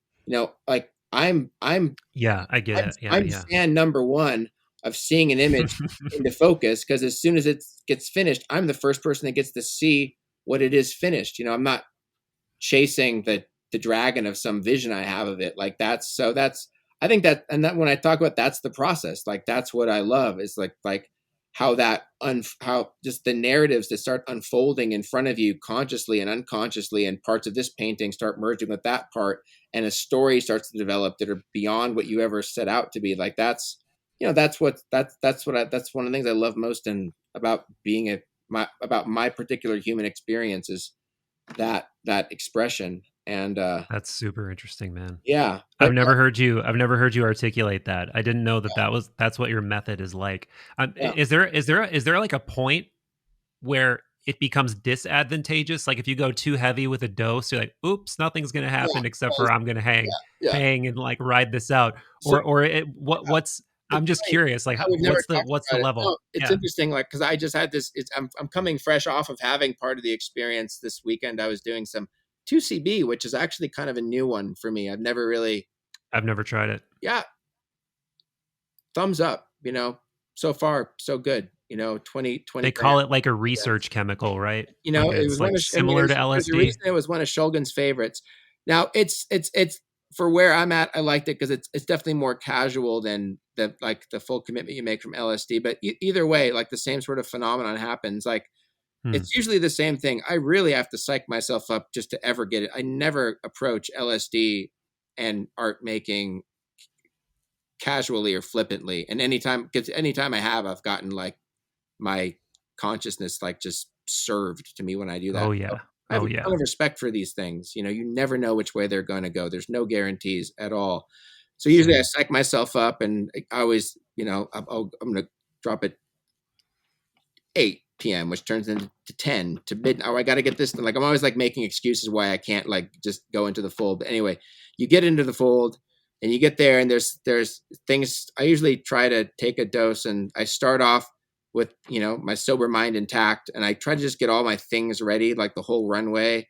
When I used to be a traditional artist, I used to have I don't know if you ever told you this story, but because once you get into once the zone happens, like once it's Mm-hmm. showtime, like you're on stage, and you have a very, even though it may feel like it's going to last forever, in reality, you do it enough. There's a limited time frame you have where like you're imbued with these like superpowers, and a lot of the Yeah, yeah. powers are just like the destruction of maybe, ketamine as a superpower where like you dissociate from your ego in general, so you don't have anybody telling you you're not, this isn't good enough anymore, like that inner critic goes away. It can be like one of the superpowers. Mm-hmm. But either way, it's it's a limited amount of time space that you have where all the conditions come together. And when you're in that zone, it's like the time it takes to sharpen a pencil is an excruciating distraction from being in the zone. When I used to be in that zone, I'd be excited. I have some sessions where I do traditionally. I used to take those, they're things you put on the end of like a rifle stock, and it holds like 12 bullets. I used to have that on both of my arms with like sharpened pencils in both arms, so I'd come at a piece as high as possible with 20 sharpened pencils. My pencils are always sharpened from both ends, sharpened pencils from both sides, so I would Holy shit. never have to like, so I would always have a sharp, it's like that just illustrates like the value of like the window of time where like it's really active and magic. And like in that time, for me, in that time space when that's happening, it's like if I'm working on an image with like different layers, like sometimes like the layers become I'm actually looking at like a holographic, like I can see the layers projected at different depths in space, like with my eyes open, Mm-hmm. like in front of myself. I can see things that haven't happened. It's not like a precognition, but I can squint, and just by squinting, the pareidolia turns that, and the acid, LSD, I think, takes pareidolia and puts it on steroids. I can see things like almost being finished. I used to, back in like the flip phone days, I remember I was super high and I was just taking little photos on my flip phone or my little tiny camera of a drawing in process, and I see it through the viewfinder. And when I looked at the little thumbnail of the actual drawing, I could see it finished in the thumbnail. And every time I looked at it again, I would see a different image Wow. finished. So things like that. So you asked that the danger of these states, and it's not too much of a danger. The danger is it's limited, and if you like, the more ambitious you are on what you want to capture, like it's like you're shown this potential future of how epic this thing can be, but you're only shown it for a certain amount of time, and you need to make smart decisions. And you have to have some executive decisions on what about it you are going to translate like into pixels before it goes away. Because if you're too ambitious, if you try to go too deep and you don't get enough of it, once it starts to collapse, it's like the whole hologram dissipates, and you're just left with Yeah. like unfinished pieces that you don't know. It's like a complicated machine that falls apart, and you don't have the instructions on how to put the pieces together. So a lot of things can end like that if you're not able to like stick the landing on like a Mm. psychedelic experience. The other danger too happens if you do too much, and a lot of things happen if you do too much. One of the things that happens if you do too much, because I know this because sometimes I used to record some of my sessions just for like my own ability to see what happened if I like totally tranced out. And I've definitely had the experience. Usually this is like with like a keterol, like ketamine, acid, and LSD uh, Mm. together. You're working on a piece, and like you're in the zone, and if your pareidolia setting is set too high, and through the ketamine your cognitive perception and grounding is like too low. I have had the experience, like no matter what. I mean, like, the cool thing about one of the interesting about, one of the reasons they develop. I don't know if we've ever talked a lot about ketamine, but No. one of the early use cases for ketamine, in I believe it was in World War II, was as a new type of painkiller, like anesthetic, basically, like, Yeah. Yeah. They still make creams and stuff, I think, that yeah. you can. So Yeah. so if you're operating like a very expensive, valuable tank, and some shrapnel comes in and you lose your leg, If you did a hit of morphine as a tank driver, that would make your leg not hurt, but then the tank would still be stranded in the battlefield. Yeah, you're done. You're One not of you're not driving. Yeah, one of ketamine's like particular qualities they found useful in the war is that, like, say you did lose your leg or something, you could inject ketamine and you could disassociate enough from the pain, but like your muscle memory of knowing how to drive the tank would be mostly intact if it's a skill that you've had constant repetitive experience with sober. Like you can Hmm. just if enough dissociation, but just enough to still do things. So I'd be in a state where, like, as far out as I am, there's still part of me that knows that I'm doing this because I'm making an image for a future version of me that's not high anymore. So I'd always have like an iterate save, like a button or a shortcut that would like save. I just hit one button and it would just save, and it would rename and save another version of whatever like two-dimensional picture I was working on. It's a fucking long answer. I'm sorry. So No, man, that's really way interesting. too It's high interesting. and way too out there, and your pareidolia settings are too high, what happens is you sit looking at the same image, and you look at it and you're like, holy shit. It's like, oh man, it's like 12 dozen Shiva heads of a Hydra, and you hit iterate save, and you wait another minute and you're like, holy fuck, look at that. And so I've had versions where I've looked at a file and it's the same file, but the timestamp goes on for like 2 hours, and I just saved the same image because as I was looking at it changing, I thought that I could You save. thought you were I changing thought I something? thought I Yeah, could I yeah. thought I could save the changes I was seeing without actually changing the image at all. So that's a danger. Wow, that's wild. Yeah, That's wild, man. totally. Yeah, because man, so one of the other things that you've obviously been involved in for so long is all of the things we've talked about, but in public spaces at public events. Yeah. So you're having all of these hyper, internal experiences, even like hyper intimate experiences, I would almost say, because you're doing something that's totally private to you and the screen and or your whatever, but you're doing it in front of like thousands of people, Mm, for instance. Like yeah. you were just at Burning Man, I saw pictures of this huge crazy moon thing that you and your team made that looked fucking awesome. Oh, um the Lewis art car. Yeah. yeah, I just yeah. I just designed that. I did not do. I didn't. I didn't affect one Got it. rivet in that whole thing. That was all pre like concept and designing for Yeah, the team. It was very cool. got it. Yeah, very cool.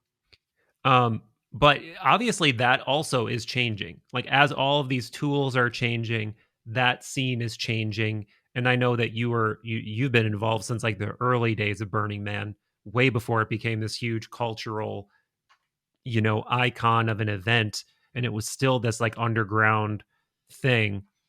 Yeah, It, 2003, like it had its big boy pants on in 2003. I'd say, like that was definitely like it was very it's different than what it is right now, but like the the like the kind of like the main armature of everything that you see there was pretty fairly in place. mhm. Like the roads are still the same, and like then there's infrastructure. So yeah, but it's much more wild now for sure. But yeah.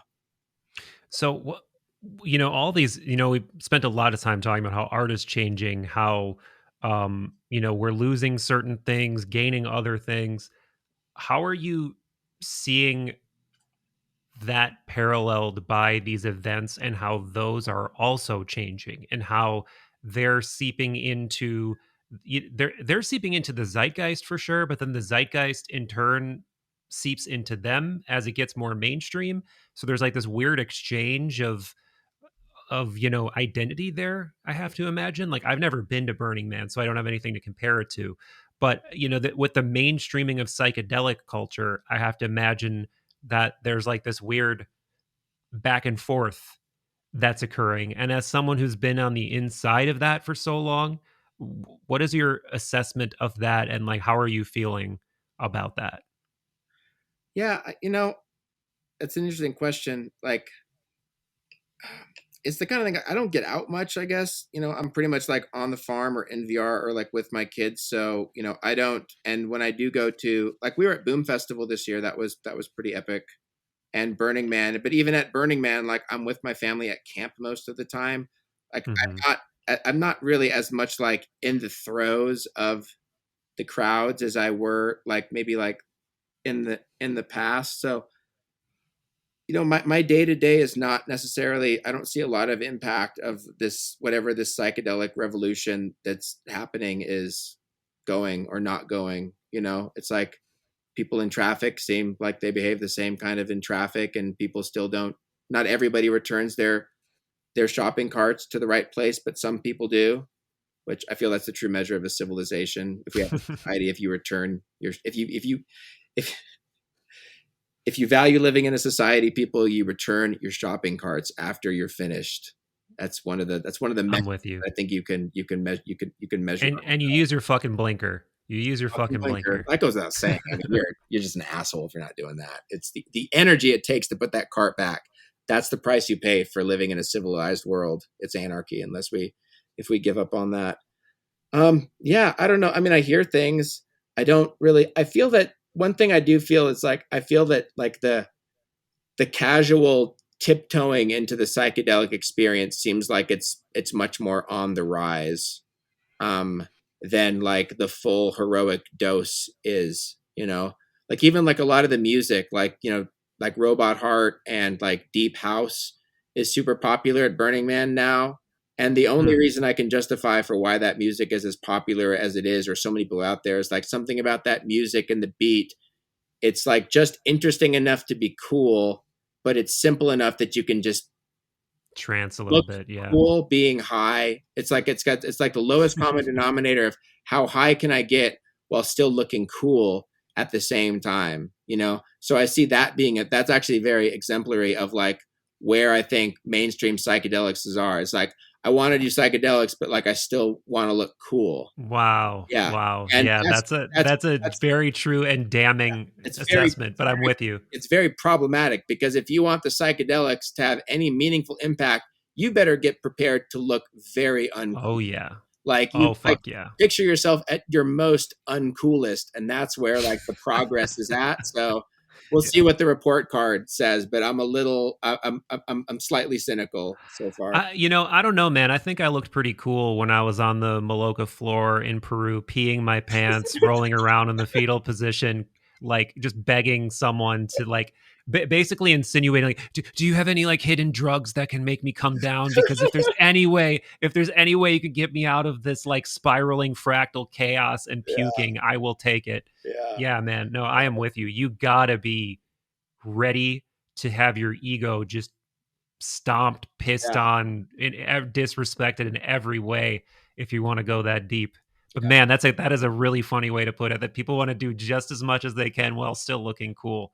That's oh damn. Yeah. yeah, I see myself in that too, because I can see if I'm at an event like that, I probably don't want to go to that place. I probably don't want to go to the pants pissing sharding place, yeah. you know? I mean, I think Burning Man is actually, and festivals in general, I think they're actually some of the worst places to do drugs. Like Yeah. I don't like doing drugs and just going out there. Like I don't like really being. It's so much easier for me to be like out of my mind, stoned or high when I'm on stage than if I was in the crowd. You know, because when I'm on stage, like I'm still alone. I'm still totally isolated. Like I don't have to hold a conversation. I mean, I tried to like express like a deep, meaningful thing to someone like a little while at a party after taking a bump of ketamine, and I felt like such a retard. I was so embarrassed for myself because I could see, I know the thing I want to say, and I'm also hearing the garbage coming out of my mouth and seeing their expression, like trying to follow what I'm saying, but like not being able to say the thing. And like, I hate that. Why would you want to do that? Like, it's Hmm. not, Hmm. but that's me. That's like my personal taste. It's like, I'm kind of a lone tripper. I like tripping by myself. Yeah. And like, within like ayahuasca circles and in a container like that, where you are with people that you love and appreciate, and you can be vulnerable enough to like puke your guts out in front of people, but it's still uncomfortable. It's still like not Oh yeah. like not super groovy. Yeah, man. I think all that important work either happens in solitude or in a small group, like you're pointing to, of like-minded people. I don't. I have no doubt you can have some amazing transcendent shared experiences at festivals, but it's a liminal experience. It's not an experience going to the deep core of like your humanity and your life and the finite nature of what you are as a being, and where your mind, the deepest places your mind is capable of going, where you're like melting the veils of all of your senses, and you're just agape in wonder. Like, no, you don't want to do that in public. And like, Yeah. in fact, it's probably damaging Well, to I'd do say, that I in mean, so public. there's that aspect of it. There's like the deep house kind of like influencer, like cool kids at Burning Man, which I'm not one of the cool kids at Burning Man anymore at all. And but then you got that, but then you also have like, man, like the like I could talk about people that just enough to look cool, and then you have like these like courageous like total psychonauts on like a tipper dance floor that are just mobbing like huge amounts of DMT while standing up on acid, like listening to tipper. Like some, so I see sometimes like just unbelievably courageous acts of psychedelic heroism, along with Wow. like really superficial, just like kind of like meaningless, like safe expressions of it at the same time. So, um, Man, I can't even imagine what that would be like. Like, they must think that they're gonna like get beamed up into the UFO, man. They're like, whatever it takes. I'm melting it all at this show. yeah, I feel I don't think a lot of people are going for like the 3-hit blast off. I think it's like a sipping thing. I went undercover at a tipper show recently as a wook, and nobody knew who I was. I just like got the feel from tipper fans and what they were liking about the visuals they were seeing and doing some of their DMT, and I learned a lot. I learned a lot from my undercover Spunyan experiences out there. So yeah, but there's a whole culture. It's a very interesting thing. That is interesting. Yeah. That is definitely interesting. Mm. So I guess what I'm getting at is, clearly from this conversation, psychedelics are an immensely important part of your creative process, and you think that they're immensely valuable to humanity at large. But is there, in a similar way to the mainstreaming of art, maybe eroding something in that everybody can experience this?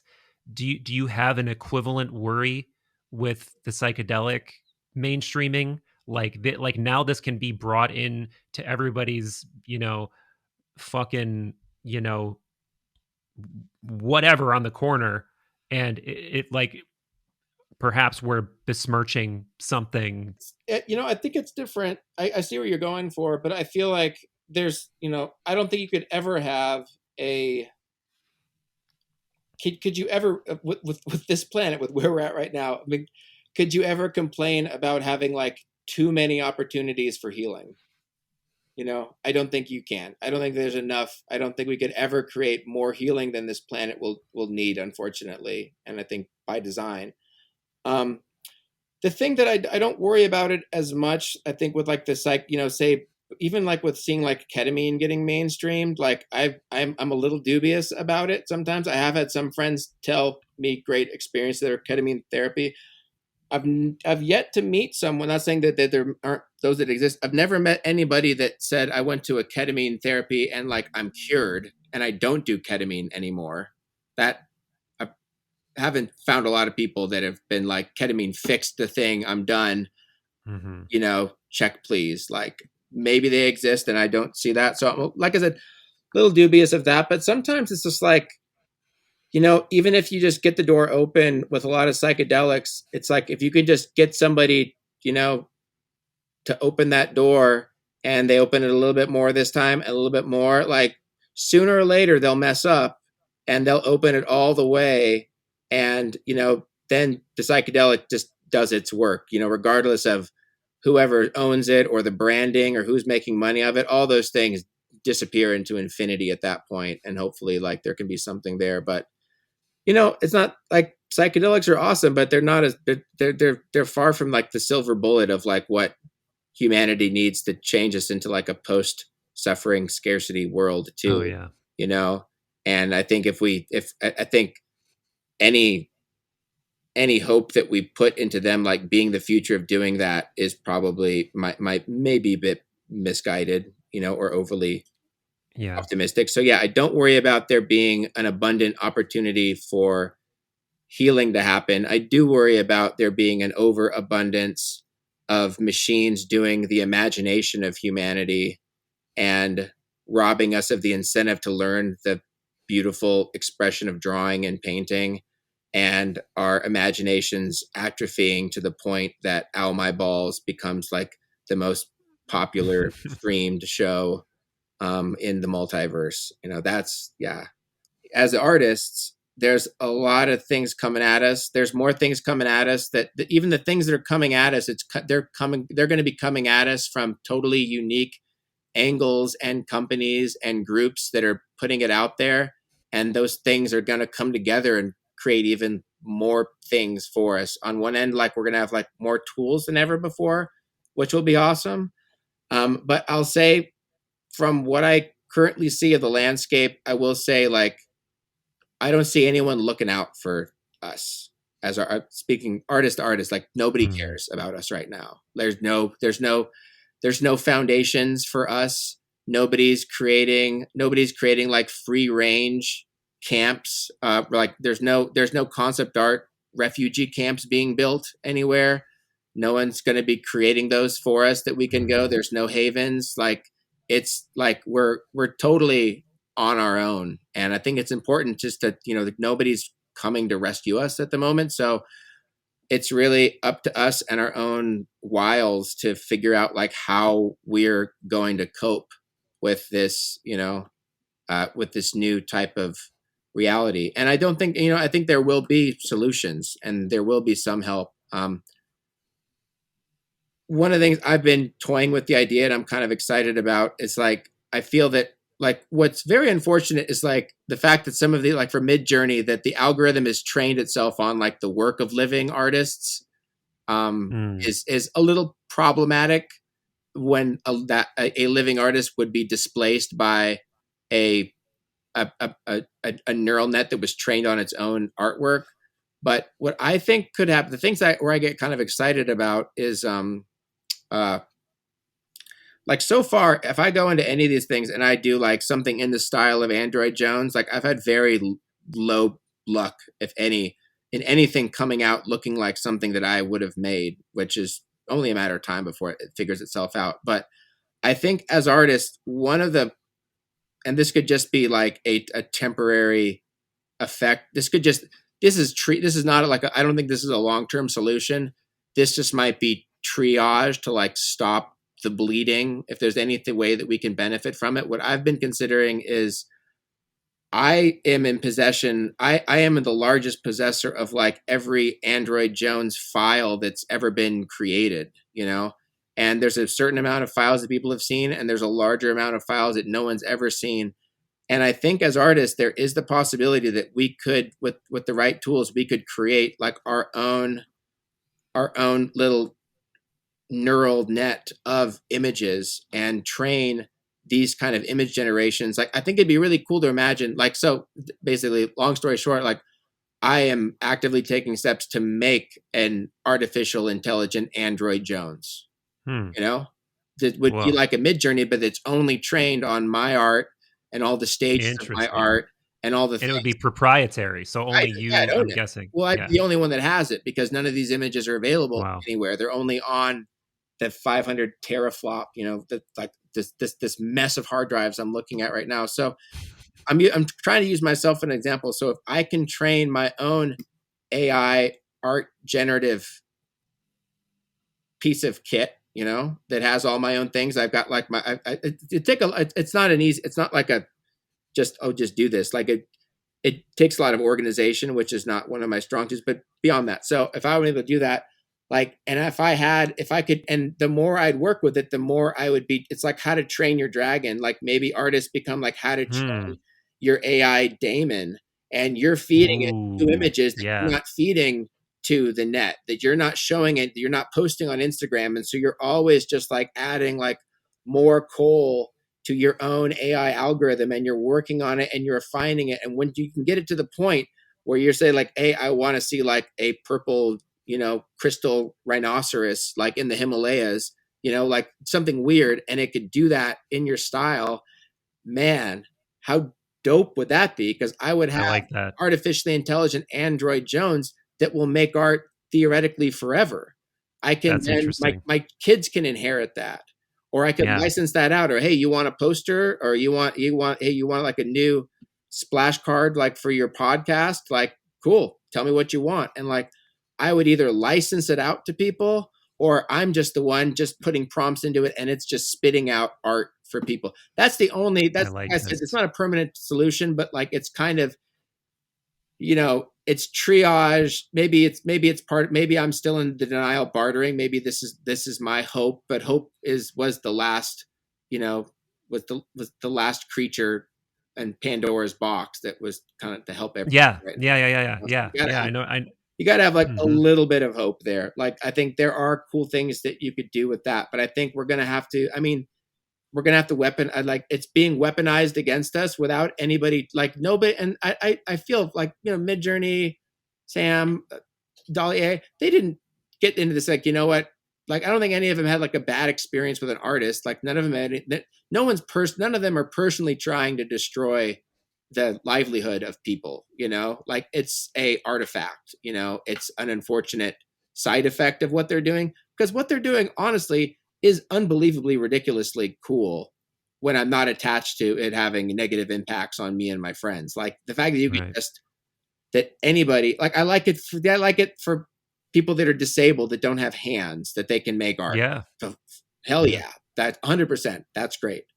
Something to bring up just as like a side note too, which is interesting to think about, and this is like, I don't know if this is hopeful or not, but just I have to credit someone in the comments of a YouTube video that I don't remember. I didn't come up with this one on my own, but someone brought up this as like a sort of like a kind of like a secondary or tertiary thing to think about. Have you heard of like what the Kessler syndrome is? I don't think so. So it's like the theories around like space junk, like the junk that's Mm. in outer space. So we have all this trash in outer space, and even like like a little piece of like a paint chip in outer space is like circling at like 6,000 miles an hour at all times. And so space already is like a dangerous place to be, because there's all these like there's hundreds of thousands of like little tiny things that are out there that would be catastrophic if anything hit it. And the Yeah. danger, and so the Kessler syndrome really basically talks about there's a certain point with enough of these dangerous things moving around, there's only an amount of time before one of these things hits like a space station. And what's really terrible is that as it destroys a space station, every molecule of that space station becomes more debris. And that Yeah. extra amount of debris will go and destroy everything else. And so everything it's like the army of White Walkers, everything it hits becomes more part of itself.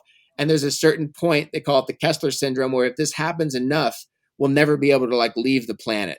Oh my God. And That's so if you think terrifying. about what's really interesting is like right now, we are living in kind of, I think that it's also kind of like a golden age for these image generators as well, because if you kind of imagine them and all these weird metaphors, like they, the image generators are grazing on like the most like pristine organic crop of like non AI influenced images right now.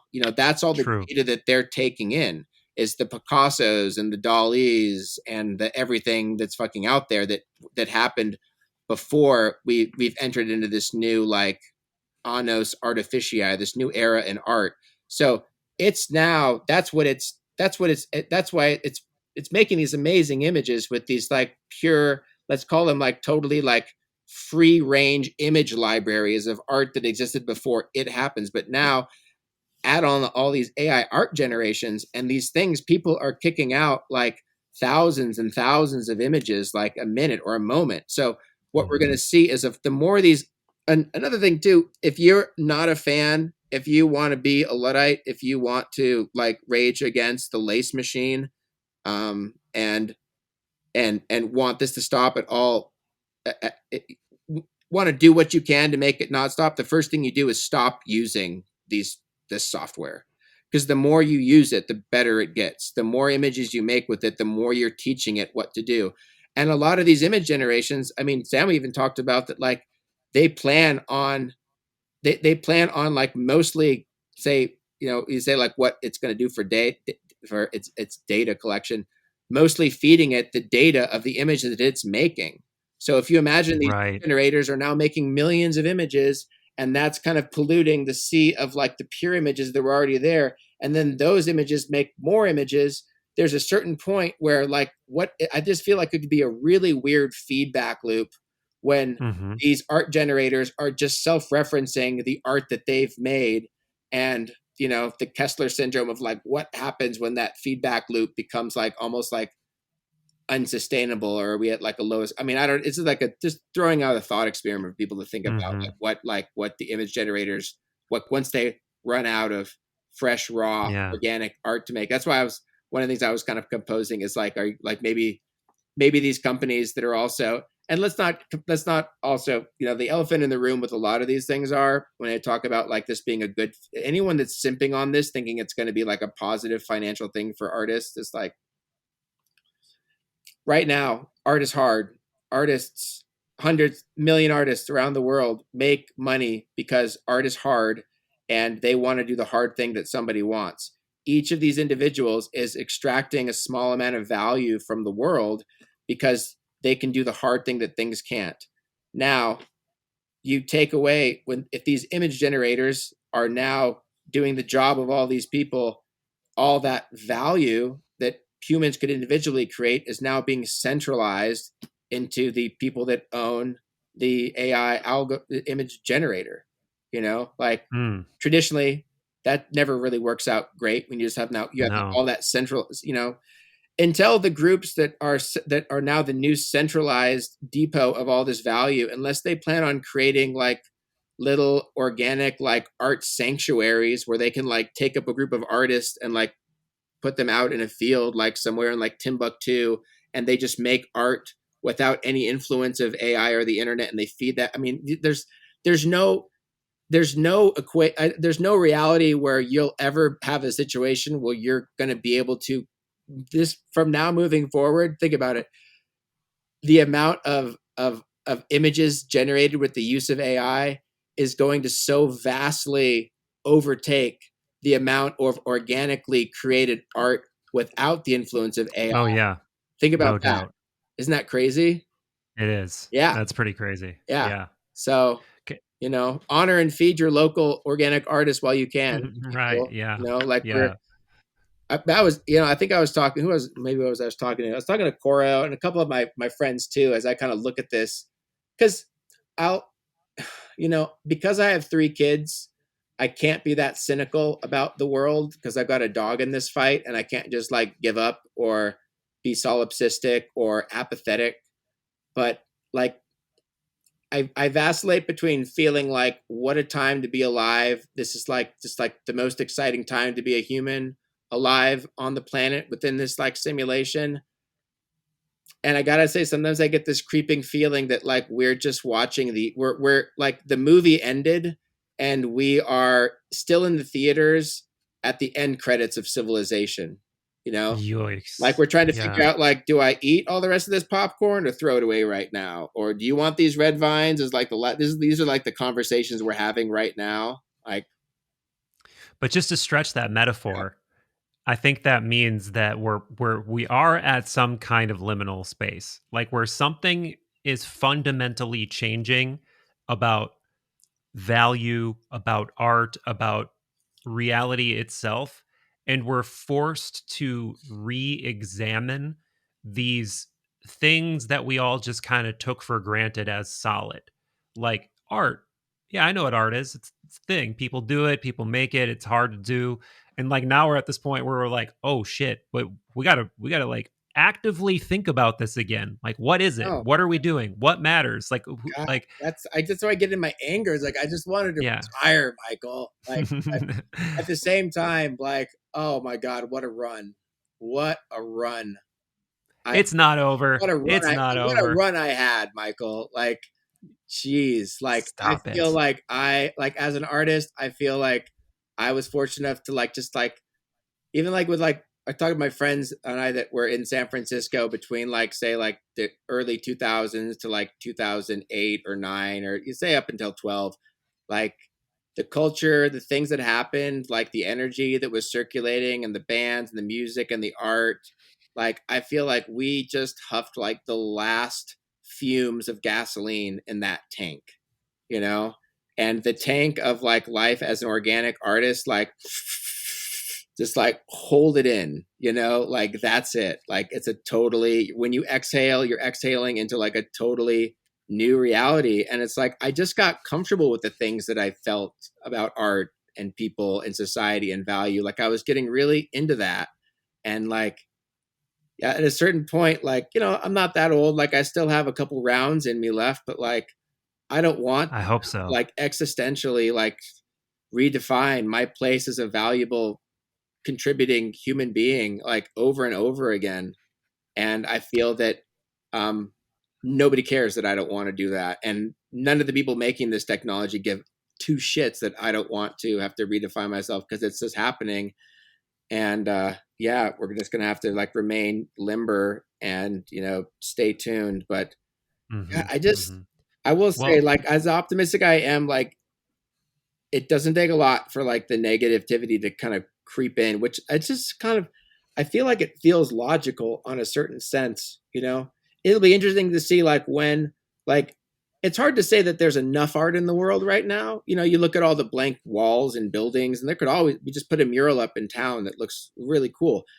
I'd always say there's like more need for art in the world and artists. Like, I don't think that we've reached our saturation point. I don't tell everybody to be an artist, because if everybody was an artist, like, you know, being an artist is a privilege.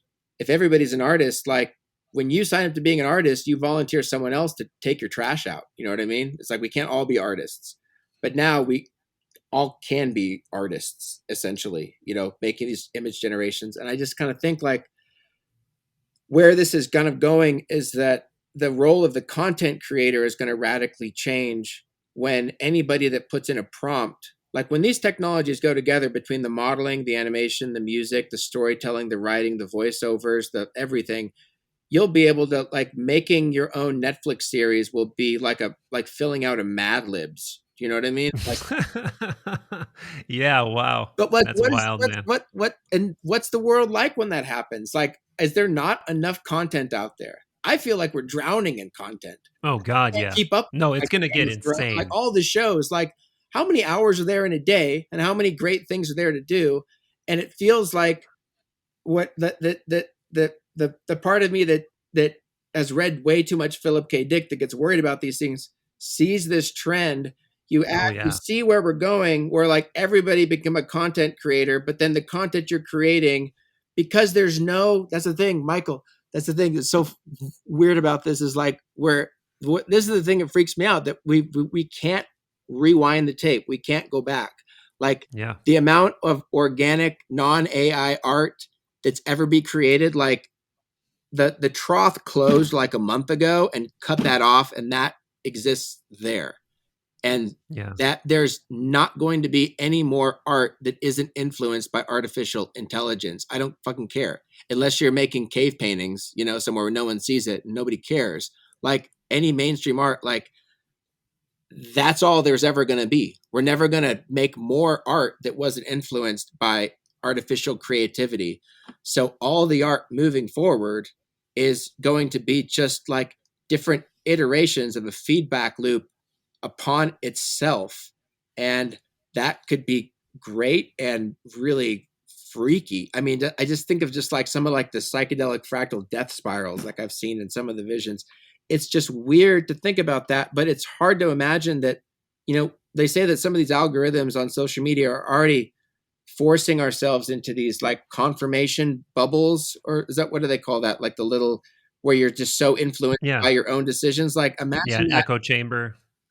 Yeah, my friend that works for one of these groups, like, I won't name his name, but yeah, he actually spelled this out to me months and months ago. He's just like, yeah, well, he's like, all entertainment is just going to be is going to be like a derivative, like, black hole of like your own echo chamber, like, for infinity. Like, there's Ooh, just think, yeah. well, then like the PKD in me just thinks like, okay, so all we're doing is like creating content, and there's like an infinite amount of content for us to all participate in, and then we're supposed to be we're supposed to be watching this content in the free time that we have because we've done something valuable, and we're laying around with like all this like leisure time.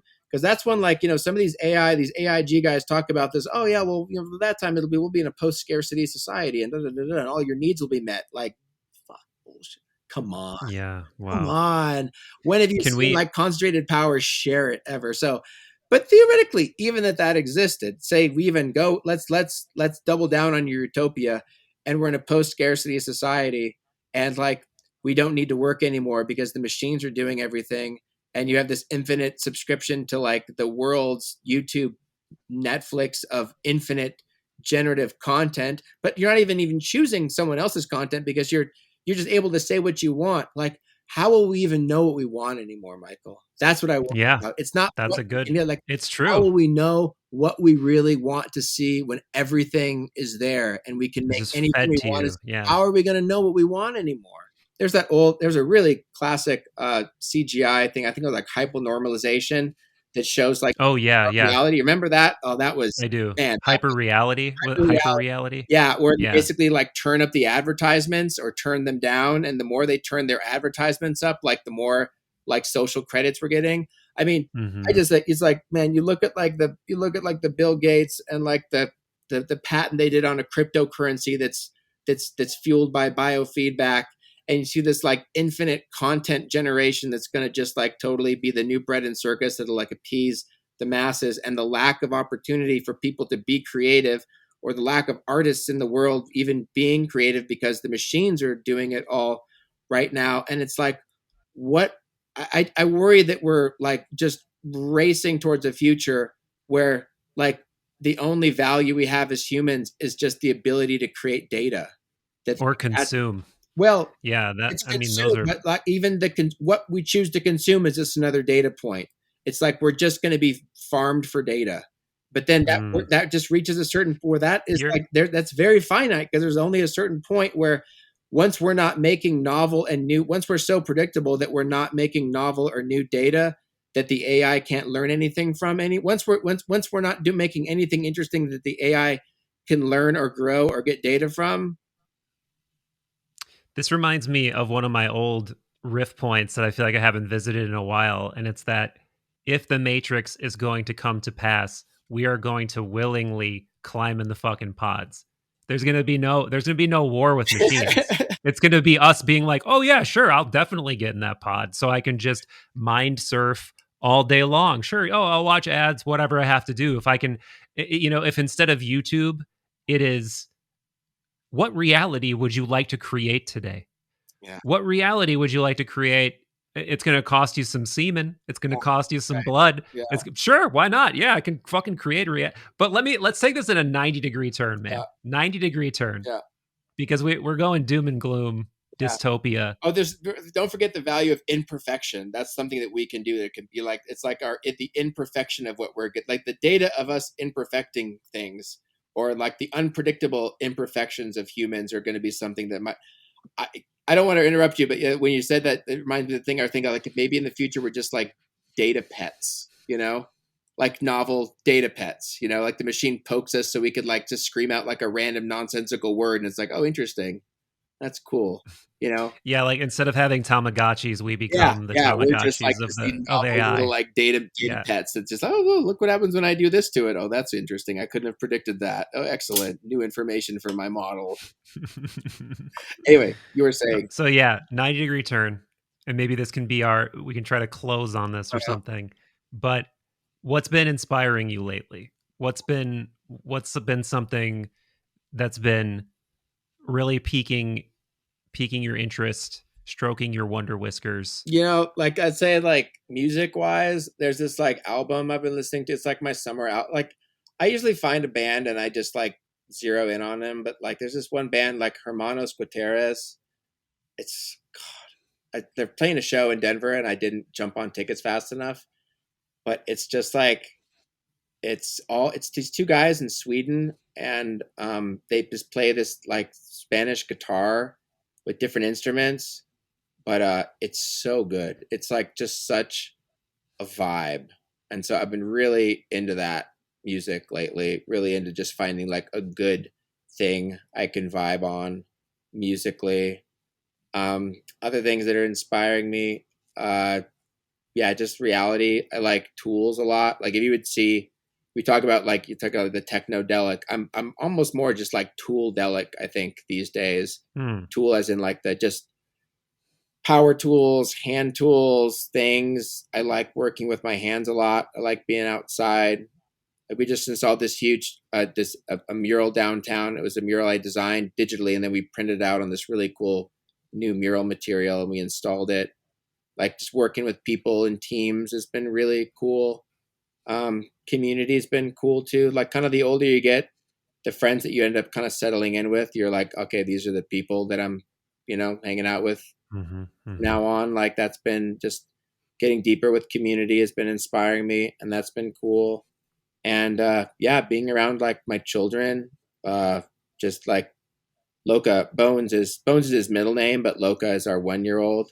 Like just watching his like unfettered in like authentic enthusiasm for just being conscious, having Hmm. consciousness at every moment, and trying to make him just smile and laugh like as much as possible is like super inspiring to me for sure. So Yeah. yeah, I'm into all those things. Yeah. Beautiful, man. Yeah, man. Well, it's been And a lot of fun catching up with you. you too. Um, Yeah, for sure. yeah, it always feels like it's a lifetime or something I between know. Well, these mind melds. But when did we record the first one? well, I started the show 2016, Wow. I think Jeez. 2017. I'd have to go back and look for Yeah. sure. But we've done a couple since then. We have, yeah. But I'm just saying like yeah, that is, I know, man. man, that's like It, a it whole cellular regeneration cycle. right, yeah, it is. So in a way, we've been through a whole like Ouroboros cycle Yeah. of life or Yeah. something. Yeah. And I think, Um, I think some final thoughts on it too. It's like, the jury is out on where the future is going to be. I think a lot of my projections are overly dramatic and and either they kind of border between overly dramatic to like self-indulgent, we don't know. Like I do, like as doom and gloomy as I get, like I'm a fan of man and humans, and I do have a lot of hope that like people will that it won't all be doom and gloom. That there'll be some amazing. I think there's gonna be some incredible art that comes out of it. Some incredible opportunities. Like I really like as freaked out as I get. I just keep thinking of like the Luddites and like fucking lace machines and shit, and just being like, you know what, like this will pass. Like there are things that are happening that we've never had we've never given computers, we've never outsourced the creative part of the process to anything. Nothing, no Wacom tablet or Photoshop, none of them have ever done the creative thing for me ever. It's not a new guitar, it's not a new thing. Like it's a thing we've never seen before, and we're all going to have to find our way and like navigate around it. And yeah, it's wild, man. And I could be making way more. Maybe it's a blip and people just get over it, but I feel like, let's see where this conversation is in like a year from now or six. One thing Sam and I talked about this conversation we had at Burning Man was like, let's meet next year, same time, and see where we're at on like yeah, the debate yeah, around this. But I think a lot of it is, and I don't want to, anything that I said too. I like Sam is not a bad guy. Like the OpenAI is not, they're not bad people. Like these are all people that are really doing their best. They've got some they're, and so interesting is like when it comes to art, like I feel that if anything, art might just be like a casualty in like the AI revolution. Like nobody wanted to like destroy art. No one was out against it. We just didn't really, it was just a necessary, it was just an early evolutionary casualty of us moving in a direction. Like I think a lot of these guys, I don't think they're in it just to make money. I think they really do have a bigger, powerful vision of the world that they want to see happen through AGI. But it's just the thing. It's like it's going to be really interesting to see where the dice fall and how we all make it out to the other side. But That is for we're sure. incredibly, even if all the fantasy art and sci-fi and book covers are all done by computers right now, I do think humans are infinitely like creative and resourceful. And if we can't find an off button, hopefully we can throw wrenches in the gears of its machinery, or work it out some other way. I think so, man. And I think that the thing that I always return to is that initiative and what I feel comfortable calling will, even though many people would disagree with me, is strictly the realm of the human being.